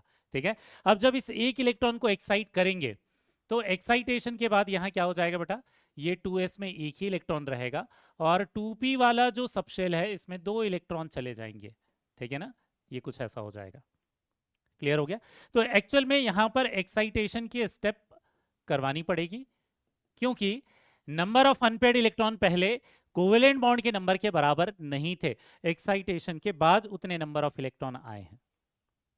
ठीक है, अब हम लोगों ने क्या बोल रखा है, मिक्सिंग जो होगी ये मिक्सिंग कौन से ऑर्बिटल के बीच में होगी, जो भी ऑर्बिटल्स जिनके पास पेयर्ड इलेक्ट्रॉन या अनपेयर्ड इलेक्ट्रॉन है उनकी इंटरमिक्सिंग होगी। ठीक है, तो आपको क्या दिखेगा, एक 2s ऑर्बिटल है। ठीक है, एक्चुअल में एक है s ऑर्बिटल और दो हैं p ऑर्बिटल जिनके पास अनपेयर्ड इलेक्ट्रॉन है। तो s ऑर्बिटल इस तरीके के शेप का होता है, एक p ऑर्बिटल कुछ ऐसा रहा होगा, एक p ऑर्बिटल कुछ ऐसा रहा होगा, दोनों परपेंडिकुलर रहे होंगे आपस में। तीसरा p ऑर्बिटल पार्टिसिपेट नहीं करेगा क्योंकि उसमें क्या है, कोई भी इलेक्ट्रॉन प्रेजेंट नहीं है, वो वैकेंट ऑर्बिटल है। अब क्या होगा बेटा, जब इन तीनों के बीच में इंटरमिक्सिंग होगी तो जितने एटॉमिक ऑर्बिटल होते हैं उतने ही हाइब्रिड ऑर्बिटल बनते हैं। तो यहाँ 3 एटॉमिक ऑर्बिटल थे तो 3 हाइब्रिड ऑर्बिटल बनेंगे और तीनों हाइब्रिड ऑर्बिटल का शेप, साइज, एनर्जी तीनों सेम होगी, लेकिन उनमें ये जो पॉजिटिव वाला जो पोर्शन होगा ये बड़ा होगा, जो निगेटिव वाला जो पोर्शन होगा ये छोटा होगा। ठीक है, तो यहां पर आपको क्या दिखेगा, एक मिनट बेटा, ये तीसरा हाइब्रिड ऑर्बिटल ये कुछ ऐसा हो गया, ये तीनों का जो शेप, साइज, एनर्जी है ये सेम रहने वाली है।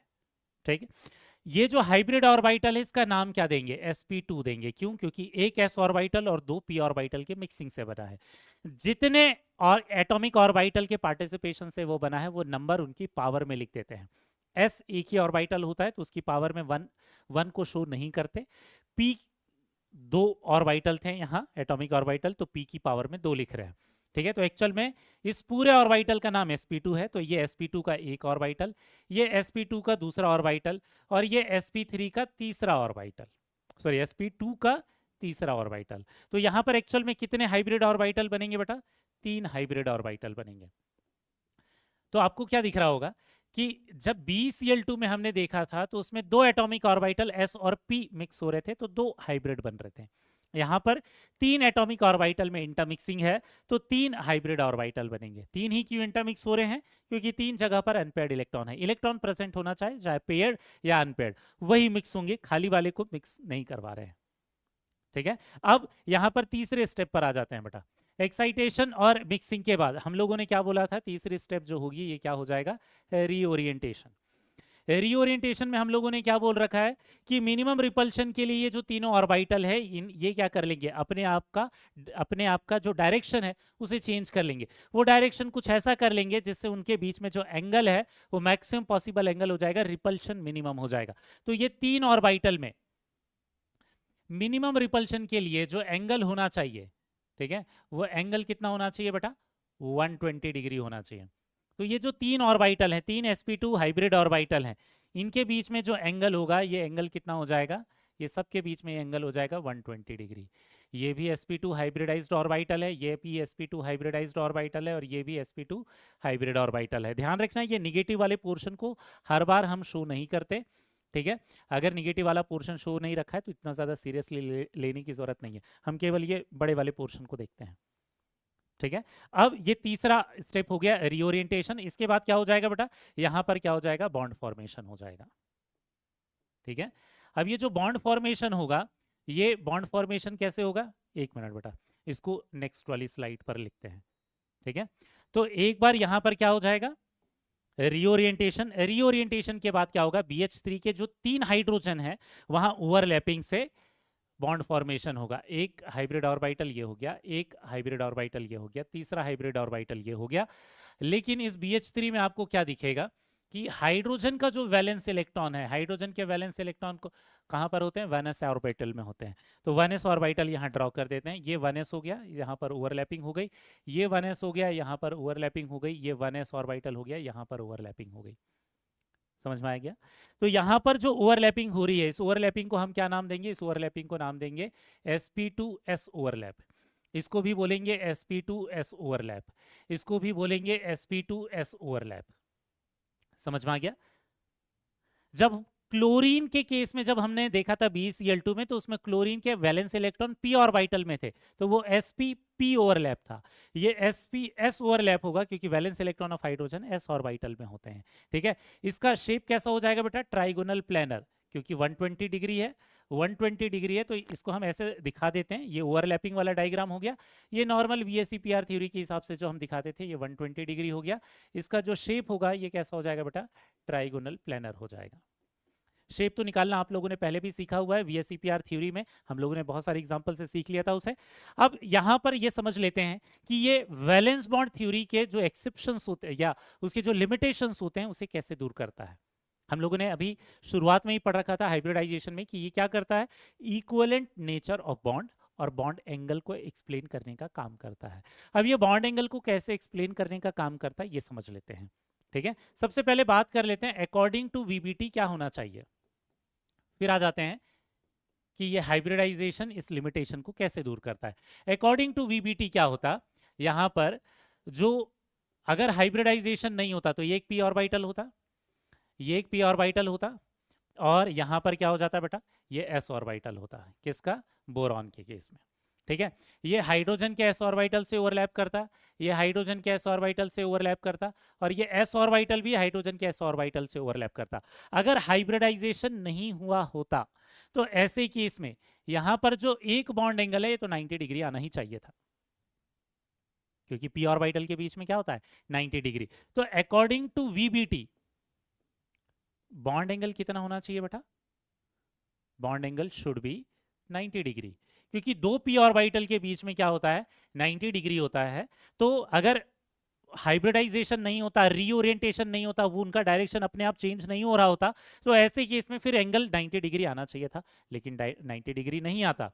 एक्चुअल बॉन्ड एंगल कौन सा होता है, एक्चुअल बॉन्ड एंगल तो 120 डिग्री होता है। और ये प्रैक्टिकली हम लोग देख चुके हैं, प्रैक्टिकली हम लोगों ने निकाल रखा है कि BH3 के केस में जो बॉन्ड एंगल होता है वो कितना होता है, 120 डिग्री होता है।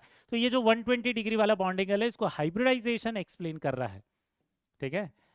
तो it is explained by hybridization. तो हाइब्रिडाइजेशन क्या बोलता है, रीओरिएंटेशन होगा, और रीओरिएंटेशन वाले स्टेप में क्या हो जाएगा, ये अपने आप का डायरेक्शन चेंज कर लेंगे और 180 डिग्री में मिनिमम रिपल्शन के कारण चले जाएंगे, उसके कारण 120 डिग्री हो रहा है, जिस चीज को VBT एक्सप्लेन नहीं कर पाता। दूसरी चीज बेटा, अगर आप ध्यान से देखोगे तो यहां पर आपको क्या बॉन्ड लेंथ दिखाई देगा, ये बॉन्ड लेंथ अलग होगा, लेकिन ये बॉन्ड लेंथ अलग होगा। तो अकॉर्डिंग टू VBT यहां bond length should be different. आपको क्लियरली दिख रहा है, पी ऑर्बिटल का साइज अलग होगा, इसका एस ऑर्बिटल का साइज अलग होगा, तो दोनों एटम के, इस हाइड्रोजन और बोरॉन के न्यूक्लियस के बीच में डिस्टेंस अलग होना चाहिए, ये वाला हाइड्रोजन और बोरॉन के बीच में, न्यूक्लियस के बीच में जो डिस्टेंस होना चाहिए अलग होना चाहिए। तो यहाँ bond length should be different, किसके अकॉर्डिंग, VBT के अकॉर्डिंग। VBT के अकॉर्डिंग क्या होना चाहिए, bond length should be different, क्योंकि यहाँ डिफरेंट ओवरलैप होने चाहिए। अगर हम सिर्फ और सिर्फ VBT को देखें तो यहाँ क्योंकि डिफरेंट ओवरलैप है, ठीक है, एक जगह दिख रहा होगा SS ओवरलैप है, दो जगह पर दिख रहा होगा SP ओवरलैप है, ठीक है। तो ऐसे केस में तो बॉन्ड लेंथ अलग हो जाना चाहिए, लेकिन एक्चुअल में क्या होता है, एक्चुअल बॉन्ड लेंथ सेम होते हैं, actual bond length, actual bond length, ठीक है, ये सेम होते हैं।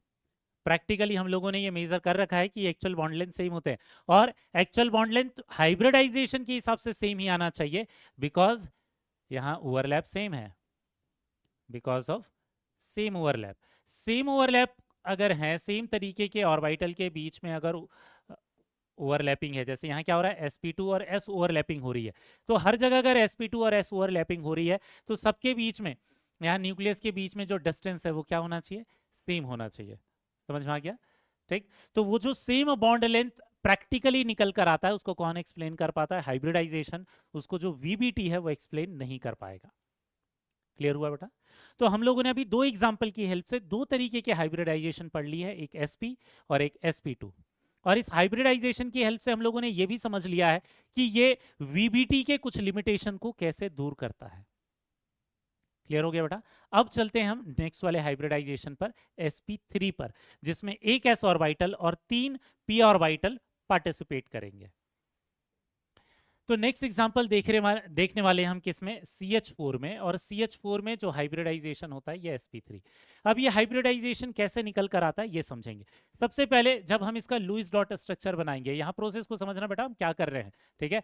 इतना हाइब्रिडाइजेशन निकालने के लिए आपको ये सारे स्टेप फॉलो करने की जरूरत नहीं पड़ेगी, लेकिन समझने के लिए इसको बहुत सारे एग्जाम्पल आपको देखने की जरूरत है। हाइब्रिडाइजेशन निकालने के लिए तो हम ट्रिक सीखेंगे, बहुत ही सिंपल ट्रिक होती है, आधा मिनट भी नहीं लगेगा आपको हाइब्रिडाइजेशन निकालने के लिए, जब नेक्स्ट लेक्चर में हम ट्रिक सीख जाएंगे तो, ठीक है। लेकिन अभी अंडरस्टैंडिंग पर ध्यान देना है बेटा। आपको दिख रहा है यहाँ पर क्या है, 4 कोवेलेंट बॉन्ड है।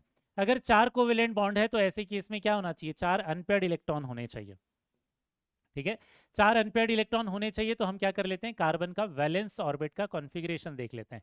इसमें होता है 2s2 और होता है 2p2, ठीक, ये होता है 2p2। अब आपको क्या दिखेगा कि यहां पर जो नंबर ऑफ अनपेयर्ड इलेक्ट्रॉन है ये कितने हैं, 2 ही हैं, लेकिन नंबर ऑफ कोवेलेंट बॉन्ड 4 है। तो ऐसे केस में हमें कितने चाहिए, 4 अनपेयर्ड इलेक्ट्रॉन चाहिए, और 4 अनपेयर्ड इलेक्ट्रॉन तभी पॉसिबल होंगे जब इस इलेक्ट्रॉन को हम एक्साइट करके यहां पर ले जाएंगे, ठीक है। अब यहां पर एक्साइट करके ले जाएंगे तो यहां क्या हो जाएगा बेटा, यहां 2s में एक इलेक्ट्रॉन रहेगा, लेकिन p में 3 अनपेयर्ड इलेक्ट्रॉन हो जाएंगे। अब आपको क्या दिख रहा है, 4 अनपेयर्ड इलेक्ट्रॉन हो गए, ठीक है ना। अब यहाँ पर 4 अनपेयर्ड इलेक्ट्रॉन हो गए 4 कोवेलेंट बॉन्ड के बाद, तो एक्चुअल में यहाँ पर एक्साइटेशन की प्रोसेस करवानी पड़ेगी, क्योंकि एक्साइटेशन के बाद ही 4 अनपेयर्ड इलेक्ट्रॉन बनकर आ रहे हैं। पहली वाली स्टेप हो गई, अब दूसरे वाले स्टेप पर चलते हैं। दूसरे वाले स्टेप हम क्या बोलते हैं बेटा? मिक्सिंग होगी। मिक्सिंग किस में हो गई? जितने भी ऑर्बिटल जिनके पास अनपेयर्ड या पेयर्ड इलेक्ट्रॉन है उनका इंटरमिक्सिंग होगा, उनके बीच में हाइब्रिडाइजेशन होगा। तो यहाँ दिख रहा है एक एस ऑर्बिटल और तीनों पी ऑर्बिटल में एक एक इलेक्ट्रॉन है, मतलब यहाँ सारे एस और पी ऑर्बिटल का क्या होगा? इंटरमिक्सिंग होगा। एक एस ऑर्बिटल और तीन पी ऑर्बिटल, एक एस ऑर्बिटल तो ऐसा रहेगा, तीन पी ऑर्बिटल जो है ये कुछ ऐसे रहे होंगे, एक रहा होगा पी एक्स, एक रहा होगा पी वाई, एक रहा होगा पी जेड। तो इनके बीच में इंटरमिक्सिंग हो गई। अब इनके बीच में जब इंटरमिक्सिंग हो गई है तो मिक्सिंग से कितने हाइब्रिड ऑर्बिटल बनने चाहिए? जितने एटॉमिक ऑर्बिटल है उतने ही हाइब्रिड ऑर्बिटल बनने चाहिए। यहां पर क्या दिख रहा है? 4 एटॉमिक ऑर्बिटल थे तो 4 हाइब्रिड ऑर्बिटल बनेंगे, 1 2 3, ये 3 और ये 4। ठीक है, इन सब का पॉजिटिव वाला जो पार्ट होगा, लोब होगा, वो बड़ा होगा, निगेटिव वाला पोर्शन नेग्लिजिबल रहता है। ठीक, ये माइनस वाला पोर्शन रहेगा। यहाँ 4 हाइब्रिड ऑर्बिटल हो गए। इनका नाम कैसे देंगे? इसकी मिक्सिंग में एस का एक ऑर्बिटल पार्टिसिपेट कर रहा था तो एस, पी के 3 ऑर्बिटल पार्टिसिपेट कर रहे थे तो P3। ठीक है ना, 3 पी ऑर्बिटल और एक एस ऑर्बिटल की मिक्सिंग से बना है। तो ये ऑर्बिटल भी sp3, ये ऑर्बिटल भी sp3, ये ऑर्बिटल भी sp3 और ये ऑर्बिटल भी sp3 होगा। ठीक है, तो यहां पर एक्चुअल में कितने हाइब्रिड ऑर्बिटल बनेंगे बेटा? 4 हाइब्रिड ऑर्बिटल बनेंगे। ठीक है ना, क्योंकि 4 हाइब्रिड ऑर्बिटल बनेंगे क्योंकि 4 एटॉमिक ऑर्बिटल थे। इन चारों का शेप सेम होगा, एनर्जी सेम होगी, साइज सेम होगा। ठीक है, अब यहां पर तीसरी स्टेप पर आ जाते हैं बेटा। तीसरी स्टेप जो होगी वो तीसरी स्टेप कौन सी होने वाली है? रीओरिएंटेशन वाली स्टेप होने वाली है। रीओरिएंटेशन में क्या होता है? रीओरिएंटेशन में ये चारों जो ऑर्बिटल होंगे ये अपने आप का एंगल ऐसा कर लेंगे अपने बीच में जिससे इनके बीच में रिपल्शन मिनिमम हो जाए। हम लोगों ने वीएससी थ्योरी में पढ़ा हुआ है कि 4 चीजें, 4 बॉन्ड मिनिमम रिपल्शन के लिए कौन से वाले बॉन्ड एंगल में चले जाते हैं? 109.5 डिग्री में चले जाते हैं, टेट्राहेड्रल स्ट्रक्चर में चले जाते हैं। तो यहाँ क्या होगा बेटा? ये जो 4 ऑर्बिटल हैं, ये 1 हो गया, ये 2 हो गया, ये 3 हो गया और ये 4 हो गया। 4 ऑर्बिटल इस तरीके से हो जाएंगे और इनके बीच में जो एंगल रहेगा ये एंगल कौन सा हो जाएगा? सबके बीच में जो एंगल रहेगा 109.5 डिग्री हो जाएगा। इनका जो शेप हो जाएगा ये क्या हो जाएगा? टेट्राहेड्रल हो जाएगा बेटा। ठीक है, और चारों ऑर्बिटल में क्या है? एक एक इलेक्ट्रॉन है। चारों हाइब्रिड ऑर्बिटल में एक एक इलेक्ट्रॉन है क्योंकि सबके पास क्या थे? एक एक इलेक्ट्रॉन यहाँ पर प्रेजेंट है। तो चारों हाइब्रिड ऑर्बिटल में एक एक अनपेयर्ड इलेक्ट्रॉन जाएंगे। अब इसके बाद नेक्स्ट वाली जो स्टेप रहेगी, ये नेक्स्ट वाली स्टेप कौन सी रहेगी बेटा? Bond formation. ठीक है ना, बॉन्ड फॉर्मेशन की हो जाएगी। अब यहाँ जो बॉन्ड फॉर्मेशन वाली जो स्टेप होगी इसमें क्या हो जाएगा बेटा? यहाँ जो हाइब्रिड ऑर्बिटल थे, ये एक sp3, ये एक sp3, ये एक sp3 और ये एक sp3 हो जाएगा। ठीक है, यहाँ पर हाइड्रोजन के पास, ये तो कार्बन के 4 sp3 हाइब्रिड ऑर्बिटल हो गए। हाइड्रोजन का जो वैलेंस इलेक्ट्रॉन रहेगा ये किस में रहेगा? 1s ऑर्बिटल में रहेगा। अब इसके वैलेंस इलेक्ट्रॉन अगर 1s ऑर्बिटल में होंगे तो यहाँ पर s ऑर्बिटल 1 हो जाएगा, यहाँ पर s ऑर्बिटल 1 हो जाएगा, यहाँ पर s ऑर्बिटल 1 हो जाएगा, यहाँ पर s ऑर्बिटल 1 हो जाएगा और हर किसी के पास अब इलेक्ट्रॉन पेयर्ड अप हो जाएंगे। शुरुआत में तो एक एक इलेक्ट्रॉन थे, लेकिन पेयरिंग के पास हाइड्रोजन के एक एक इलेक्ट्रॉन और कार्बन के एक एक इलेक्ट्रॉन की पेयरिंग के बाद सबके पास 2-2 इलेक्ट्रॉन हो जाएंगे। ठीक है, यहाँ पर जो शेप आएगा वो शेप कैसा आ जाएगा? टेट्राहेड्रल शेप आने वाला है क्योंकि चारों ही बॉन्ड हैं। दूसरी चीज, इसका जो ओवरलैप होगा उसको कौन सा नाम देंगे? ये हो गया sp3 ऑर्बिटल और हाइड्रोजन का s ऑर्बिटल। ये sp3 ऑर्बिटल, ये s ऑर्बिटल, ये sp3 ऑर्बिटल, ये s ऑर्बिटल। तो यहाँ जितने भी तरीके के जो ओवरलैप है ये हम क्या बोलेंगे? ये sp3s ओवरलैप होंगे CH4 में, क्योंकि हाइड्रोजन का s ऑर्बिटल आएगा और कार्बन का जो हाइब्रिडाइजेशन है वो sp3 है। तो टाइप ऑफ हाइब्रिडाइजेशन sp3 है। इनके बीच में जो एंगल होने चाहिए वो थियोरेटिकली कितने होने चाहिए? 109.5 डिग्री, क्योंकि सब जगह बॉन्ड पेयर आ रहे हैं तो यहाँ बॉन्ड एंगल कितना आता है? 109.5 डिग्री आता है, जो कि हम लोगों ने वीएससीपीआर थ्योरी में भी पढ़ रखा था। ठीक है, अब यहां देखना, अभी तक हमने जितने भी एग्जाम्पल देखे हैं वहां पर कहीं पर भी लोन पेयर नहीं आ रहे हैं। जितने भी इलेक्ट्रॉन थे वो सबके सब अनपेयर्ड इलेक्ट्रॉन थे, सबके सब कोवेलेंट बॉन्ड बनाने में पार्टिसिपेट कर रहे हैं।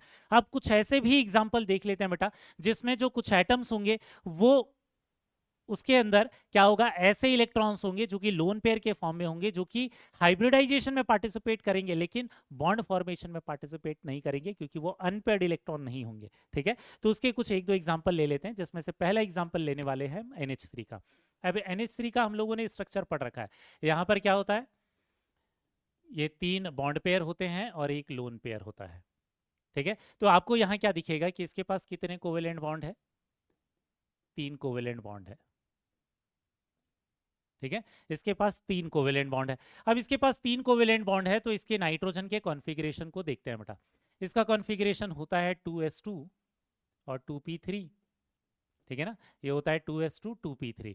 2s2 में s के तो 2 इलेक्ट्रॉन है और p के 3 इलेक्ट्रॉन दिखाई दे रहे हैं आपको। अब आपको क्या दिखेगा, यहाँ 3 कोवेलेंट बॉन्ड है और तीन ही अनपेयर्ड इलेक्ट्रॉन है, मतलब यहाँ एक्साइटेशन की जरूरत नहीं है। अगर number of unpaired electron covalent bond के नंबर के साथ मैच कर रहे हैं तो यहां पर कोई एक्साइटेशन नहीं होगा। ठीक है, यहां मतलब एक्साइटेशन हर बार होगा ऐसा कोई रूल नहीं है। एक्साइटेशन नहीं होगा क्योंकि नंबर ऑफ कोवेलेंट बॉन्ड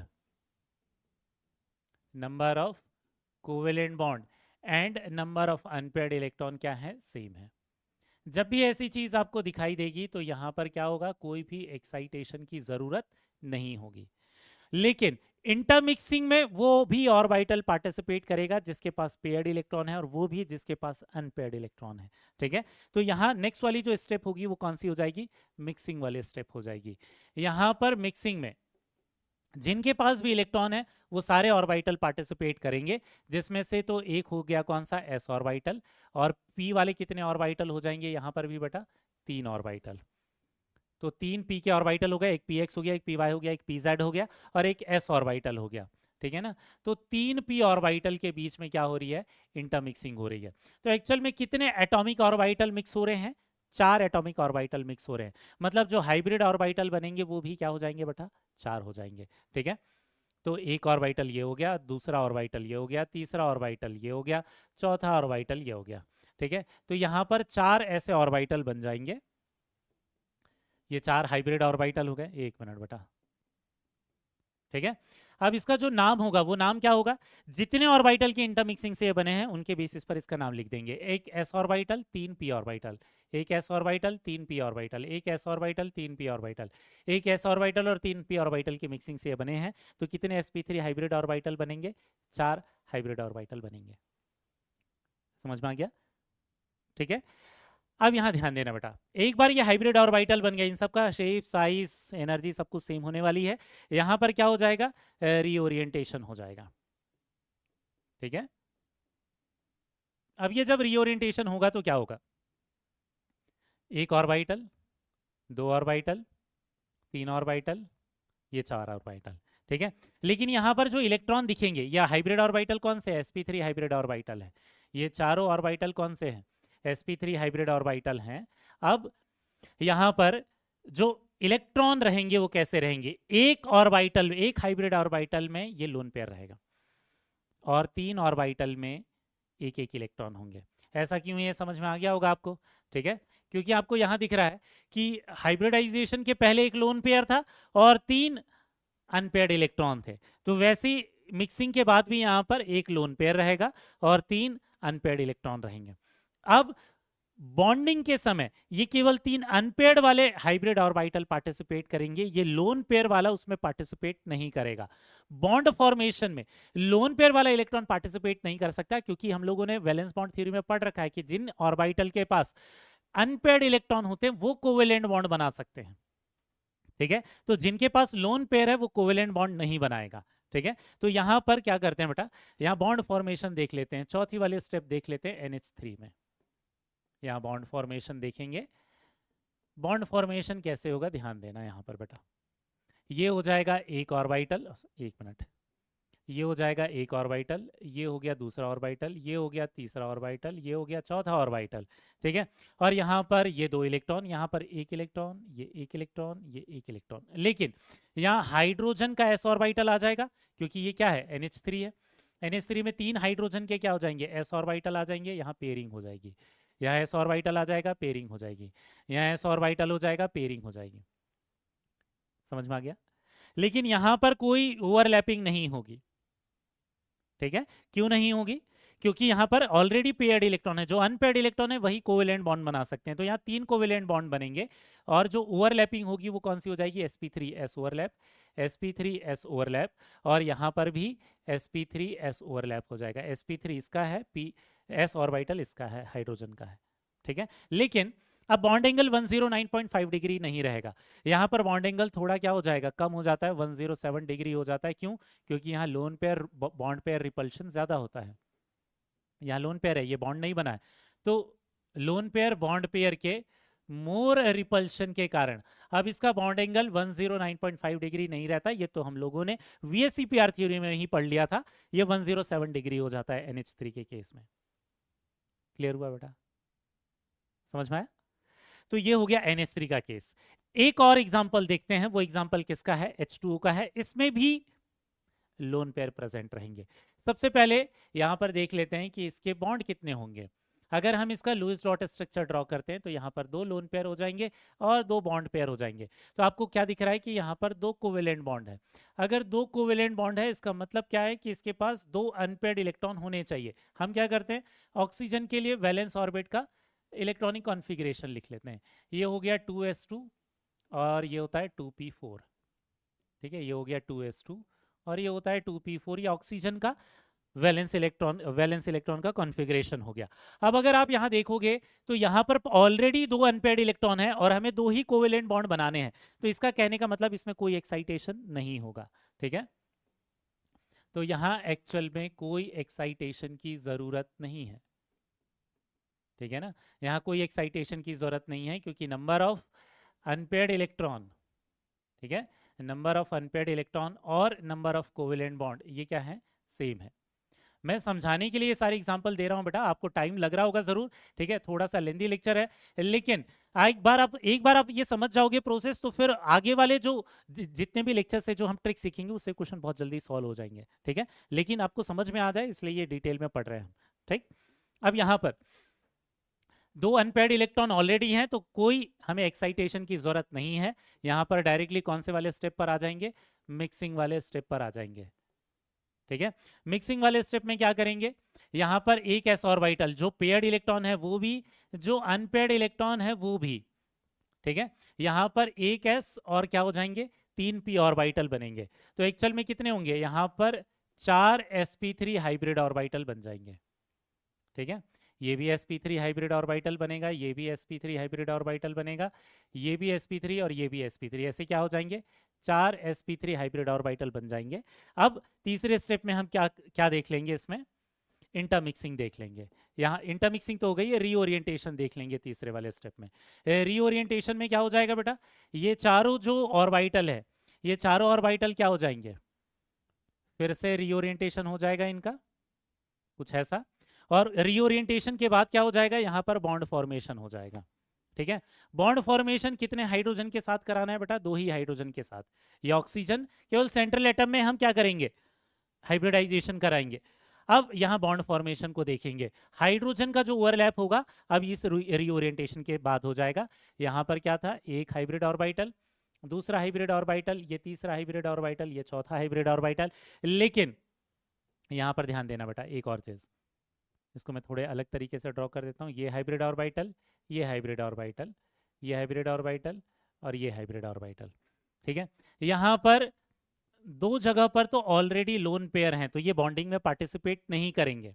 ठीक है, बॉन्डिंग में कौन पार्टिसिपेट करेगा? जो एक एक इलेक्ट्रॉन वाले 2 हाइब्रिड ऑर्बिटल रहेंगे, ये बॉन्डिंग में पार्टिसिपेट करेंगे। तो ये हाइड्रोजन के साथ ये ओवरलैप कर लेंगे और हाइड्रोजन के साथ ओवरलैप करेंगे। ठीक है, तो इस तरीके से स्ट्रक्चर आ जाएगा। 2 जगह ये भी लोन पेयर है, ये भी लोन पेयर है। यहाँ पर जो ओवरलैप हो रहा है ये कौन सा हो जाएगा? sp3s overlap. यहाँ पर जो ओवरलैप होगा ये sp3s ओवरलैप। अगर हमें क्वेश्चन आता है कि इसके जो लोन पेयर है ये कौन से ऑर्बिटल में है, तो sp3 हाइब्रिड ऑर्बिटल में है। ठीक है, हम क्या बोलेंगे? 2 लोन पेयर कहाँ प्रेजेंट है? प्रेजेंट इन हाइब्रिड, ठीक है, sp3 हाइब्रिड ऑर्बिटल। ठीक है। जिन ऑर्बिटल जो sp3 हाइब्रिडाइज्ड ऑर्बिटल है उनमें वो 2 लोन पेयर प्रेजेंट रहेंगे। और आप लोगों ने ये पढ़ रखा है पहले ही कि यहाँ पर क्या होता है, lone pair lone pair lone pair bond pair repulsion ज्यादा होता है, तो ये जो बॉन्ड एंगल होता है ये कितना हो जाता है, 104.5 डिग्री हो जाता है। पढ़ रखा है हम लोगों ने। यहाँ लोन पेयर के बीच में सबसे ज्यादा रिपल्शन होता है और बॉन्ड पेयर में सबसे कम रिपल्शन होता है, तो ये बॉन्ड थोड़े पास में आ जाते हैं। क्लियर हो गया। तो यहां पर भी जो हाइब्रिडाइजेशन है sp3 है, NH3 में भी sp3 था और CH4 में भी sp3 था, लेकिन CH4 में कोई लोन पेयर नहीं थे, NH3 में एक लोन पेयर था और यहाँ 2 लोन पेयर थे। ठीक है। लेकिन आपको ये वाला एग्जांपल क्यों बताया, ऐसे 2 एग्जांपल ये समझाने के लिए कि जिनके पास पेयर्ड इलेक्ट्रॉन है वो भी ऑर्बिटल क्या हो सकते हैं, हाइब्रिडाइजेशन में पार्टिसिपेट कर सकते हैं। क्लियर है। और ऐसा जरूरी नहीं कि एक्साइटेशन हर बार होगा। ठीक। अब नेक्स्ट टाइप के हाइब्रिडाइजेशन पर चलते हैं बेटा। नेक्स्ट जो एग्जांपल देखने वाले हैं ये देखने वाले हैं PCl5 में। ठीक है। PCl5 में जो हाइब्रिडाइजेशन होता है ये होता है sp3d। ठीक है। अब नाम से समझ में आ गया होगा, इसमें एक s ऑर्बिटल, 3 p ऑर्बिटल और एक d ऑर्बिटल पार्टिसिपेट करेगा। ठीक है। अब फास्फोरस का हम क्या करते हैं, पहले तो अगर हम लुईस डॉट स्ट्रक्चर बनाते हैं तो इसमें क्या है, 5 कोवेलेंट बॉन्ड है। अगर इसके पास 5 कोवेलेंट बॉन्ड है तो आपको क्या दिखेगा, 5 अनपेयर्ड इलेक्ट्रॉन होने चाहिए। ठीक है। 5 बॉन्ड है तो ऐसे कि इसमें 5 अनपेयर्ड इलेक्ट्रॉन होने चाहिए। 5 अनपेयर्ड इलेक्ट्रॉन जो हैं वो हैं या नहीं, ये फास्फोरस के वैलेंस कॉन्फ़िगरेशन को देखते हैं। फास्फोरस कौन से ग्रुप का पार्ट है बेटा, नाइट्रोजन के ग्रुप का पार्ट है, तो इसमें क्या होगा, इसका जो कॉन्फ़िगरेशन होगा ये नाइट्रोजन की तरह ही रहेगा, ये होता है 3s2 3p3। आपको दिखेगा 3 ही अनपेयर्ड इलेक्ट्रॉन है, लेकिन आपको जो अनपेयर्ड इलेक्ट्रॉन है कितने चाहिए, 5 चाहिए, क्योंकि यहाँ पर क्या है, 5 कोवेलेंट बॉन्ड है, मतलब यहाँ एक्साइटेशन की जरूरत होगी। अब ये इलेक्ट्रॉन जाएगा ये, लेकिन ये एक इलेक्ट्रॉन कहाँ जाएगा, एक इलेक्ट्रॉन जाएगा इसके बाद वाले ऑर्बिटल में। इसका बाद वाले ऑर्बिटल किस में एक्साइट करते हैं हम, डी ऑर्बिटल में एक्साइट करेंगे बेटा। तो इसका एक इलेक्ट्रॉन जो शिफ्ट होगा ये किस में शिफ्ट होगा, डी ऑर्बिटल में शिफ्ट हो जाएगा। समझ में आ गया। तो ये ध्यान देना, यहाँ पर पहले एक ही इलेक्ट्रॉन था, पहले 2 इलेक्ट्रॉन थे, लेकिन अब वो एक इलेक्ट्रॉन कहाँ शिफ्ट हो जाएगा, 3d में। अब कुछ लोगों को डाउट क्या आएगा कि सर जब हम इलेक्ट्रॉन की फिलिंग करते हैं तो 3p के बाद 4s में इलेक्ट्रॉन भरते हैं, तो एक्साइट करते समय 3d में क्यों कर रहे हैं। तो इस चीज को ध्यान दे रहा है, इस रूल को ध्यान दे रहा है कि जब हम एक्साइट करते हैं तो ये हम सीक्वेंस में जाते हैं, 3p के बाद 3d में इलेक्ट्रॉन जाएगा, लेकिन जब फिलिंग ऑफ इलेक्ट्रॉन होता है तो 3p के बाद 4s में पहले इलेक्ट्रॉन भरते हैं फिर 3d में जाते हैं। ठीक है। तो ध्यान रखना है बेटा कि एक्साइटेशन के समय, ठीक है ना, 4s में इलेक्ट्रॉन नहीं जाएगा, 3p के बाद इलेक्ट्रॉन कहाँ जाएगा, ठीक है, 3p के बाद 3d में इलेक्ट्रॉन जाएगा, नॉट इन 4s। ये कंफ्यूजन क्यों हो जाता है, क्योंकि जब हम स्ट्रक्चर ऑफ एटम में पढ़ रहे थे तो वहां एक एनर्जी का रूल पढ़ा था, जिसमें क्या होता है कि जब फिलिंग करते हैं नॉर्मल ग्राउंड स्टेट में, जब इलेक्ट्रॉन की फिलिंग करते हैं तो 4s में इलेक्ट्रॉन जाते हैं, लेकिन यहां पर एक्साइट करते समय सेम ऑर्बिट के ही ऑर्बिटल में हम इलेक्ट्रॉन को भेजते हैं। ठीक है। क्लियर हो गया। तो बॉन्ड फॉर्मेशन के समय हम 4s को बाद में ही लिखते हैं, 3d के बाद लिखते हैं, क्योंकि यहाँ बॉन्ड फॉर्मेशन हमें दिखाना है PCl5 में। क्लियर है बेटा। सेम चीज जब हम कोऑर्डिनेशन कंपाउंड नाम का चैप्टर पढ़ेंगे वहां पर भी यूज करेंगे कि जब एक्साइटेशन या बॉन्ड फॉर्मेशन दिखा रहे होंगे तो 4s ऑर्बिटल को बाद में लिखेंगे 3d के। ठीक। अब यहाँ पर कितने के पास अनपेयर्ड इलेक्ट्रॉन है या इलेक्ट्रॉन प्रेजेंट है, 5 ऑर्बिटल के बीच। तो यहाँ पर जब मिक्सिंग होगी तो ये मिक्सिंग कितने ऑर्बिटल में हो जाएगा बेटा, 5 ऑर्बिटल में मिक्सिंग हो जाएगा। ठीक है। वो 5 ऑर्बिटल कौन से होंगे, एक तो s ऑर्बिटल हो जाएगा, 3 p ऑर्बिटल हो जाएंगे, ठीक है, 3 p ऑर्बिटल हो जाएंगे और एक d ऑर्बिटल हो जाएगा। अब वो d ऑर्बिटल कौन सा होगा ये पढ़ेंगे हम, एक लेक्चर में देखने वाले हैं कि इसमें कौन सा d ऑर्बिटल पार्टिसिपेट करेगा कौन सा नहीं, उसको निकालने के भी तरीके हैं। बट फिलहाल के लिए आपको क्या ध्यान में रखना है, एक s 3 p और एक d ऑर्बिटल पार्टिसिपेट करेंगे। ठीक है। और यहाँ पर फिर कितने हाइब्रिड ऑर्बिटल बनेंगे बेटा, 5 हाइब्रिड ऑर्बिटल बनेंगे, क्योंकि 5 एटॉमिक ऑर्बिटल इस इंटरमिक्सिंग में पार्टिसिपेट कर रहे थे। इसमें से हर किसी का नाम क्या होगा, sp3d ऑर्बिटल्स। ठीक है। तो ऐसे कितने sp3 हाइब्रिड ऑर्बिटल बनेंगे, 5 sp3 हाइब्रिड ऑर्बिटल बनेंगे। अब 5 sp3 हाइब्रिड ऑर्बिटल बनने के बाद क्या हो जाएगा बेटा, इसमें रीओरिएंटेशन होने वाला है। जब रीओरिएंटेशन होगा तो इनके बीच का एंगल क्या होना चाहिए, किस तरीके के शेप में ये जाने चाहिए, ये हम लोगों ने VSEPR थ्योरी में पढ़ रखा है कि इनका जो ओरिएंटेशन होगा ये कैसा ओरिएंटेशन हो जाएगा, ट्राइगोनल बाइपिरामिडल की तरह। ठीक है, तो यहाँ कैसे ओरिएंटेशन होगा ध्यान देना, एक ऑर्बिटल ऐसे होगा, दूसरा ऑर्बिटल ऐसे होगा, तीसरा ऑर्बिटल ऐसे होगा, ये ट्राइगोनल हो गया। बाइपिरामिडल एक ऐसे हो जाएगा और एक ऐसे हो जाएगा। ठीक है, तो यहाँ पर क्या होगा, ये जो 3 ऑर्बिटल हैं, ये 3 ऑर्बिटल आपको क्या मिलेंगे, हाइब्रिड ऑर्बिटल, ये ट्राइंगल बनाते हुए दिखेंगे, और ये ऊपर और नीचे वाले ऑर्बिटल जो है वो पिरामिड बनाते हुए दिखेंगे। तो एक्चुअल में ये कैसा हो जाएगा, ट्राइगोनल बाइपिरामिडल इलेक्ट्रॉन जियोमेट्री हो जाएगी इसकी। ठीक है, और दूसरी चीज क्या दिखेगा कि हर किसी ऑर्बिटल में, हर किसी हाइब्रिड ऑर्बिटल में क्या दिखेगा आपको, एक एक इलेक्ट्रॉन देखने को मिलेंगे। तो एक एक इलेक्ट्रॉन इसमें पांचों ऑर्बिटल के पास प्रेजेंट होगा। अब क्या होगा, बॉन्ड फॉर्मेशन होगा किसके साथ, Cl के साथ। ठीक है, तो सबसे लास्ट वाला जो स्टेप होगा, ये बॉन्ड फॉर्मेशन के बाद किस तरीके का ओवरलैप हो रहा है ये हम दिखा देंगे। ठीक है, क्लोरीन का जो वैलेंस कॉन्फ़िगरेशन होता है, इसके वैलेंस इलेक्ट्रॉन किस में होते हैं, 3p5 में होते हैं बेटा, ये होता है 3s2 3p5।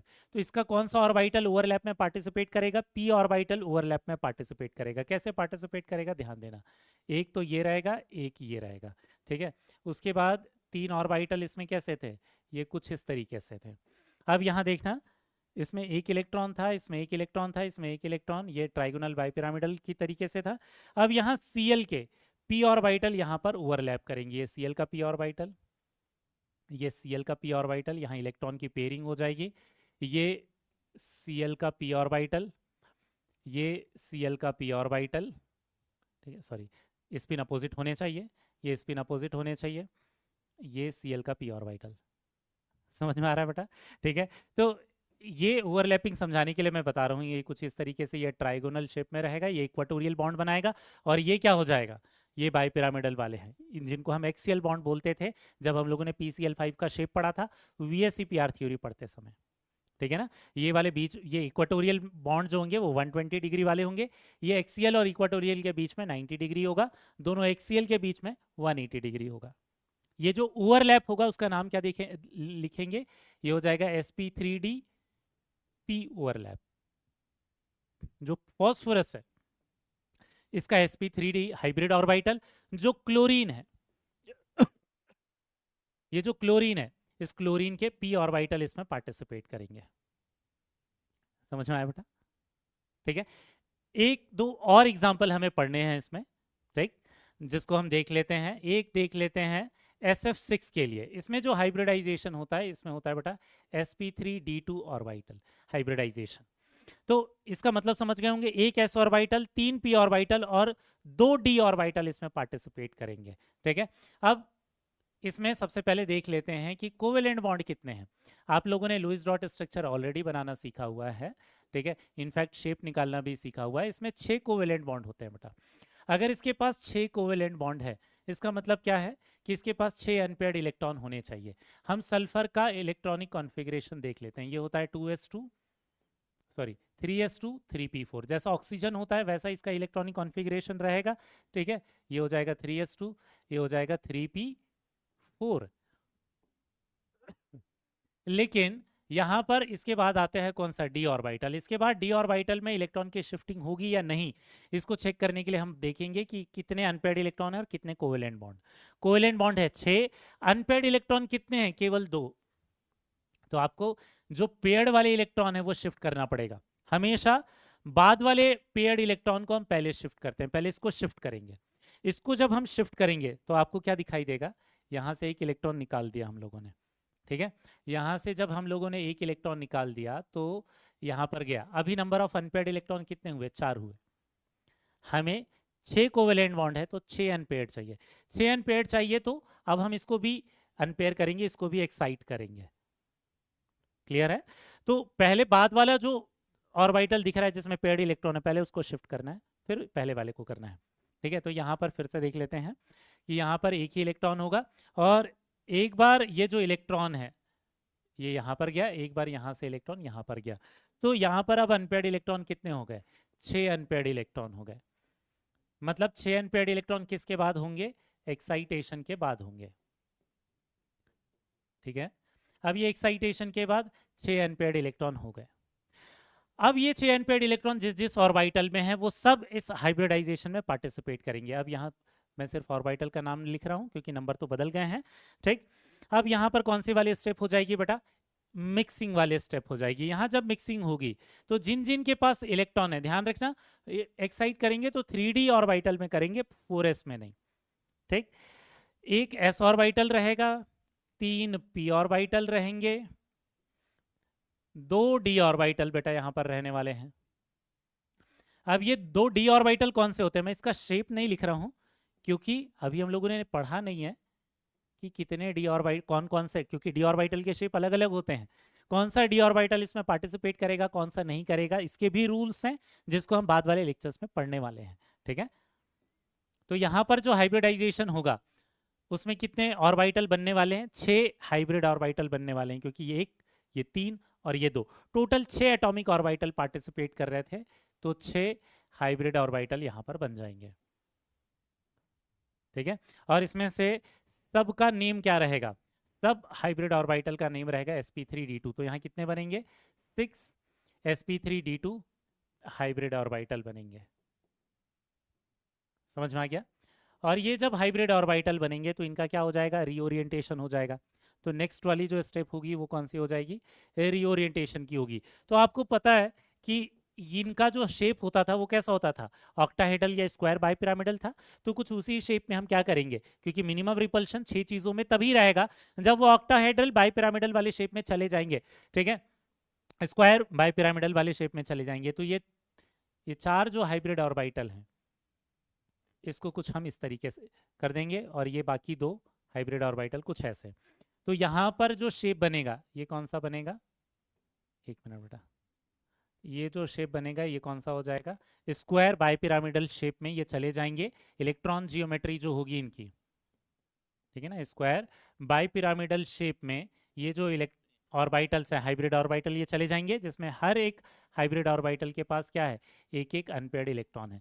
और जिन जिन के पास अब अनपेयर्ड इलेक्ट्रॉन है वो क्या करेंगे? ये फ्लोरीन के अनपेयर्ड इलेक्ट्रॉन के साथ ओवरलैप करेंगे, बॉन्ड फॉर्मेशन में पार्टिसिपेशन दिखाएंगे। ठीक है, तो यहाँ देखना, ये जो हम लोगों ने पढ़ रखा था कौन सा? SF6। इसमें जो फ्लोरीन है इसके जो वैलेंस इलेक्ट्रॉन होते हैं ये किस में होते हैं? ये वैलेंस इलेक्ट्रॉन होते हैं इसके p ऑर्बिटल में। ठीक है, तो यहाँ पर इसका जो 2p ऑर्बिटल है, एक p ऑर्बिटल है, वो ओवरलैप में पार्टिसिपेट करेगा।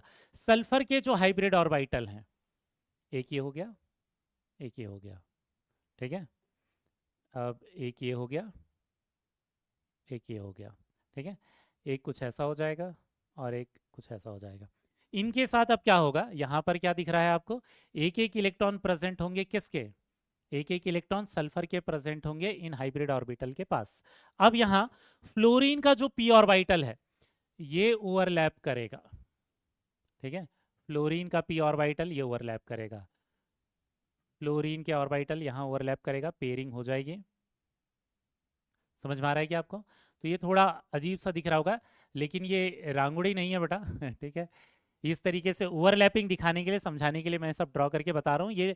ये वाला जो हाइब्रिड ऑर्बिटल है इसे बोलेंगे हम sp3d2, और ये जो फ्लोरीन है इसका क्या बोलेंगे हम? sp3d2। इसके लिए बोलेंगे p ओवरलैप। तो यहाँ सारे तरीके के जो ओवरलैप है वो sp3d2 p ओवरलैप है, जबकि इसके पहले वाले जो थे, ठीक है ना, ये कौन सा बोल रहे थे? sp3d बोल रहे थे। अब यहाँ दो डी ऑर्बिटल ओवरलैप में पार्टिसिपेट कर रहे हैं, तो इसका नाम क्या लिखेंगे? sp3d2 p ओवरलैप बोलेंगे। समझ में आ गया? ये सब किसके हैं? फ्लोरीन के p ऑर्बिटल हैं, और वो सब हाइब्रिड ऑर्बिटल किसके हैं? ये व्हाइट वाले, ये सल्फर के हैं। जो शेप होगा वो कैसा होगा? स्क्वायर बाइपिरामिडल या ऑक्टाहेड्रल, ये तो हम लोग पहले भी पढ़ चुके हैं। ठीक है, अब आज के लेक्चर में सबसे लास्ट वाला हाइब्रिडाइजेशन पढ़ने वाले हैं। वो कौन सा है? IF7 में एक तरीके का होता है जिसे हम बोलते हैं sp3d3। तो केमिकल बॉन्डिंग में आपको ये नाम देखने को नहीं मिलेगा, लेकिन p ब्लॉक वाले चैप्टर में क्योंकि ये कंपाउंड दे रखा है तो आपको ये वाला हाइब्रिडाइजेशन भी पता रहना चाहिए। ये sp3d3 भी हो सकता है, जिसमें एक s 3p और 3d ऑर्बिटल हाइब्रिडाइजेशन या मिक्सिंग में पार्टिसिपेट कर सकते हैं।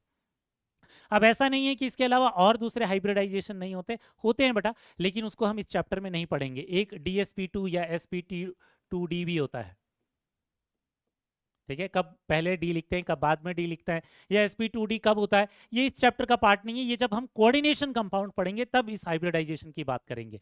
केमिकल बॉन्डिंग की जो एनसीईआरटी है उसमें एक टेबल में जरूर दे रखा है sp2d का एग्जाम्पल, लेकिन हम इसमें नहीं पढ़ेंगे, क्योंकि वो जो एग्जाम्पल दे रखे हैं वो कोऑर्डिनेट बॉन्ड वाले कोऑर्डिनेशन कंपाउंड के लिए उन्होंने दे रखा है, जिसको हम कोऑर्डिनेशन कंपाउंड वाले चैप्टर में पढ़ेंगे, यहाँ पर नहीं। यहाँ पर हम केवल आज के लेक्चर में लास्ट ये पढ़ने वाले, फिर सारी थ्योरी को समराइज करेंगे। sp3d3 IF7 का अगर आप स्ट्रक्चर देखोगे तो याद होगा आपको, हम लोगों ने इसका स्ट्रक्चर पढ़ रखा था, पेंटागोनल बाइपिरामिडल। अब ये जो पेंटागोनल बाइपिरामिडल है, यहाँ 7 कोवेलेंट बॉन्ड है।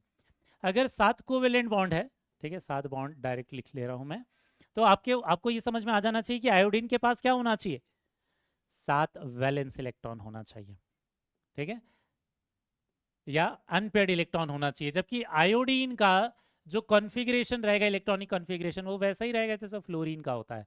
ये p5 रहेगा और ये s2 रहेगा। आपको क्लियरली दिख रहा है कि यहाँ पर क्या है, एक ही अनपेयर्ड इलेक्ट्रॉन है, लेकिन आपको 7 बॉन्ड फॉर्म करने के लिए 7 अनपेयर्ड चाहिए। 7 अनपेयर्ड बनाने के लिए आपको क्या करना पड़ेगा बेटा, एक्साइटेशन तो करना ही पड़ेगा। तो ये हो गया s ऑर्बिटल, ये हो गया p ऑर्बिटल, और इसके बाद के d ऑर्बिटल को मैं शो कर देता हूं। d में सब शेल में 5 ऑर्बिटल होते हैं। तो यहां पर क्या रहा होगा, 1 2 3, ये 4 तो हैं, हमें 7 अनपेयर्ड इलेक्ट्रॉन चाहिए। तो यहां से एक इलेक्ट्रॉन को मैंने शिफ्ट किया, फिर दूसरे इलेक्ट्रॉन को भी शिफ्ट किया, फिर तीसरे इलेक्ट्रॉन को भी शिफ्ट किया, तब जाकर इसके पास क्या हो जाएंगे बेटा, तब जाकर इसके पास 7 अनपेयर्ड इलेक्ट्रॉन होंगे। मतलब यहाँ एक्साइटेशन की जरूरत पड़ेगी, क्योंकि बिना एक्साइटेशन के 7 अनपेयर्ड इलेक्ट्रॉन नहीं हो पाएंगे। तो एक्साइटेशन के बाद यहाँ 7 अनपेयर्ड इलेक्ट्रॉन हो जाएंगे। अब 7 अनपेयर्ड इलेक्ट्रॉन हो जाएंगे तो यहाँ हाइब्रिडाइजेशन भी हो जाएगा। हाइब्रिडाइजेशन हो जाएगा किनके बीच में, मिक्सिंग किसके बीच में हो जाएगी, एक s ऑर्बिटल, 3 p ऑर्बिटल, ठीक है, और 3 d ऑर्बिटल के बीच में, क्योंकि सबके पास कुछ ना कुछ इलेक्ट्रॉन है। अब इसके हाइब्रिडाइजेशन से क्या हो जाएगा बेटा, 7 इस तरीके के क्या हो जाएंगे, हाइब्रिड ऑर्बिटल बन जाएंगे। समझ में आ गया। तो यहाँ कितने हो जाएंगे, 7 हाइब्रिड ऑर्बिटल हो जाएंगे।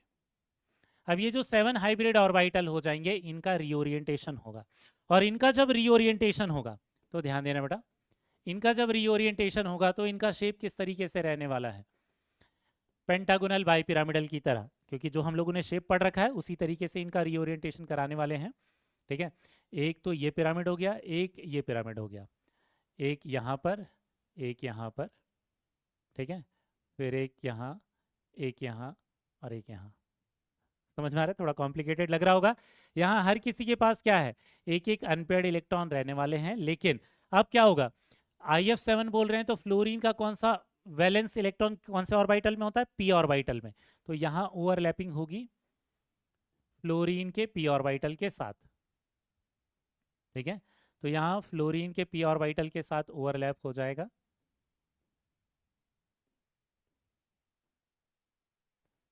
समझ में आ गया। और शेप कैसा रहेगा, पेंटागोनल बाइपिरामिडल। जो ओवरलैप होगा वो कौन सा हो जाएगा, ये हो जाएगा sp3d3 और फ्लोरीन का p, sp3d3 p ओवरलैप हो जाएंगे, ये सारे बॉन्ड वाले। ठीक है, ये सातों जो एग्जांपल है, ये ऑर्बिटल कौन से एटम का था बेटा, ये फ्लोरीन एटम का था। ये जो सेंट्रल एटम है उसी के लिए हाइब्रिडाइजेशन पढ़ रहे हैं, वो आयोडीन का हो गया। क्लियर हो गया। तो मेरे हिसाब से हम लोगों ने काफी ज्यादा एग्जांपल पढ़ लिए हैं। लेक्चर थोड़ा लेंदी जरूर हो गया, लेकिन आज के लेक्चर में हमने जितने भी चीजें पढ़ रखी है उस पर थ्योरेटिकल स्टेटमेंट वाले क्वेश्चन भी बनते हैं। तो समराइज कर लेते हैं, हम लोगों ने अभी तक हाइब्रिडाइजेशन में क्या क्या पढ़ लिया है। ठीक है, इसको नोट डाउन करके रखना बेटा, इन पर स्टेटमेंट वाले क्वेश्चन बन सकते हैं, ट्रू और फॉल्स वाले। सबसे पहले कंडीशन फॉर हाइब्रिडाइजेशन हम लोगों ने जो पढ़ा हुआ है उसको देख लेते हैं। नेक्स्ट वाले लेक्चर में फिर हम ट्रिक भी सीख लेंगे। फर्स्ट क्या पढ़ रखा है था, orbital present in the valence shell of the atom are hybridized. केवल वैलेंस शेल वाले हाइब्रिडाइजेशन में पार्टिसिपेट कर रहे होंगे।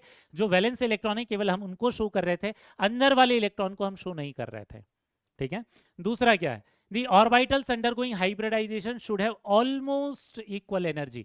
बहुत ज्यादा एनर्जी डिफरेंस ना हो, एनर्जी डिफरेंस कम होना चाहिए। उसके लिए एग्जांपल भी पढ़ रखा था हम लोगों ने कि जैसे 3s है, 3p है, 3d है, इन तीनों के बीच में एनर्जी डिफरेंस कम होता है, मिक्सिंग हो जाएगी।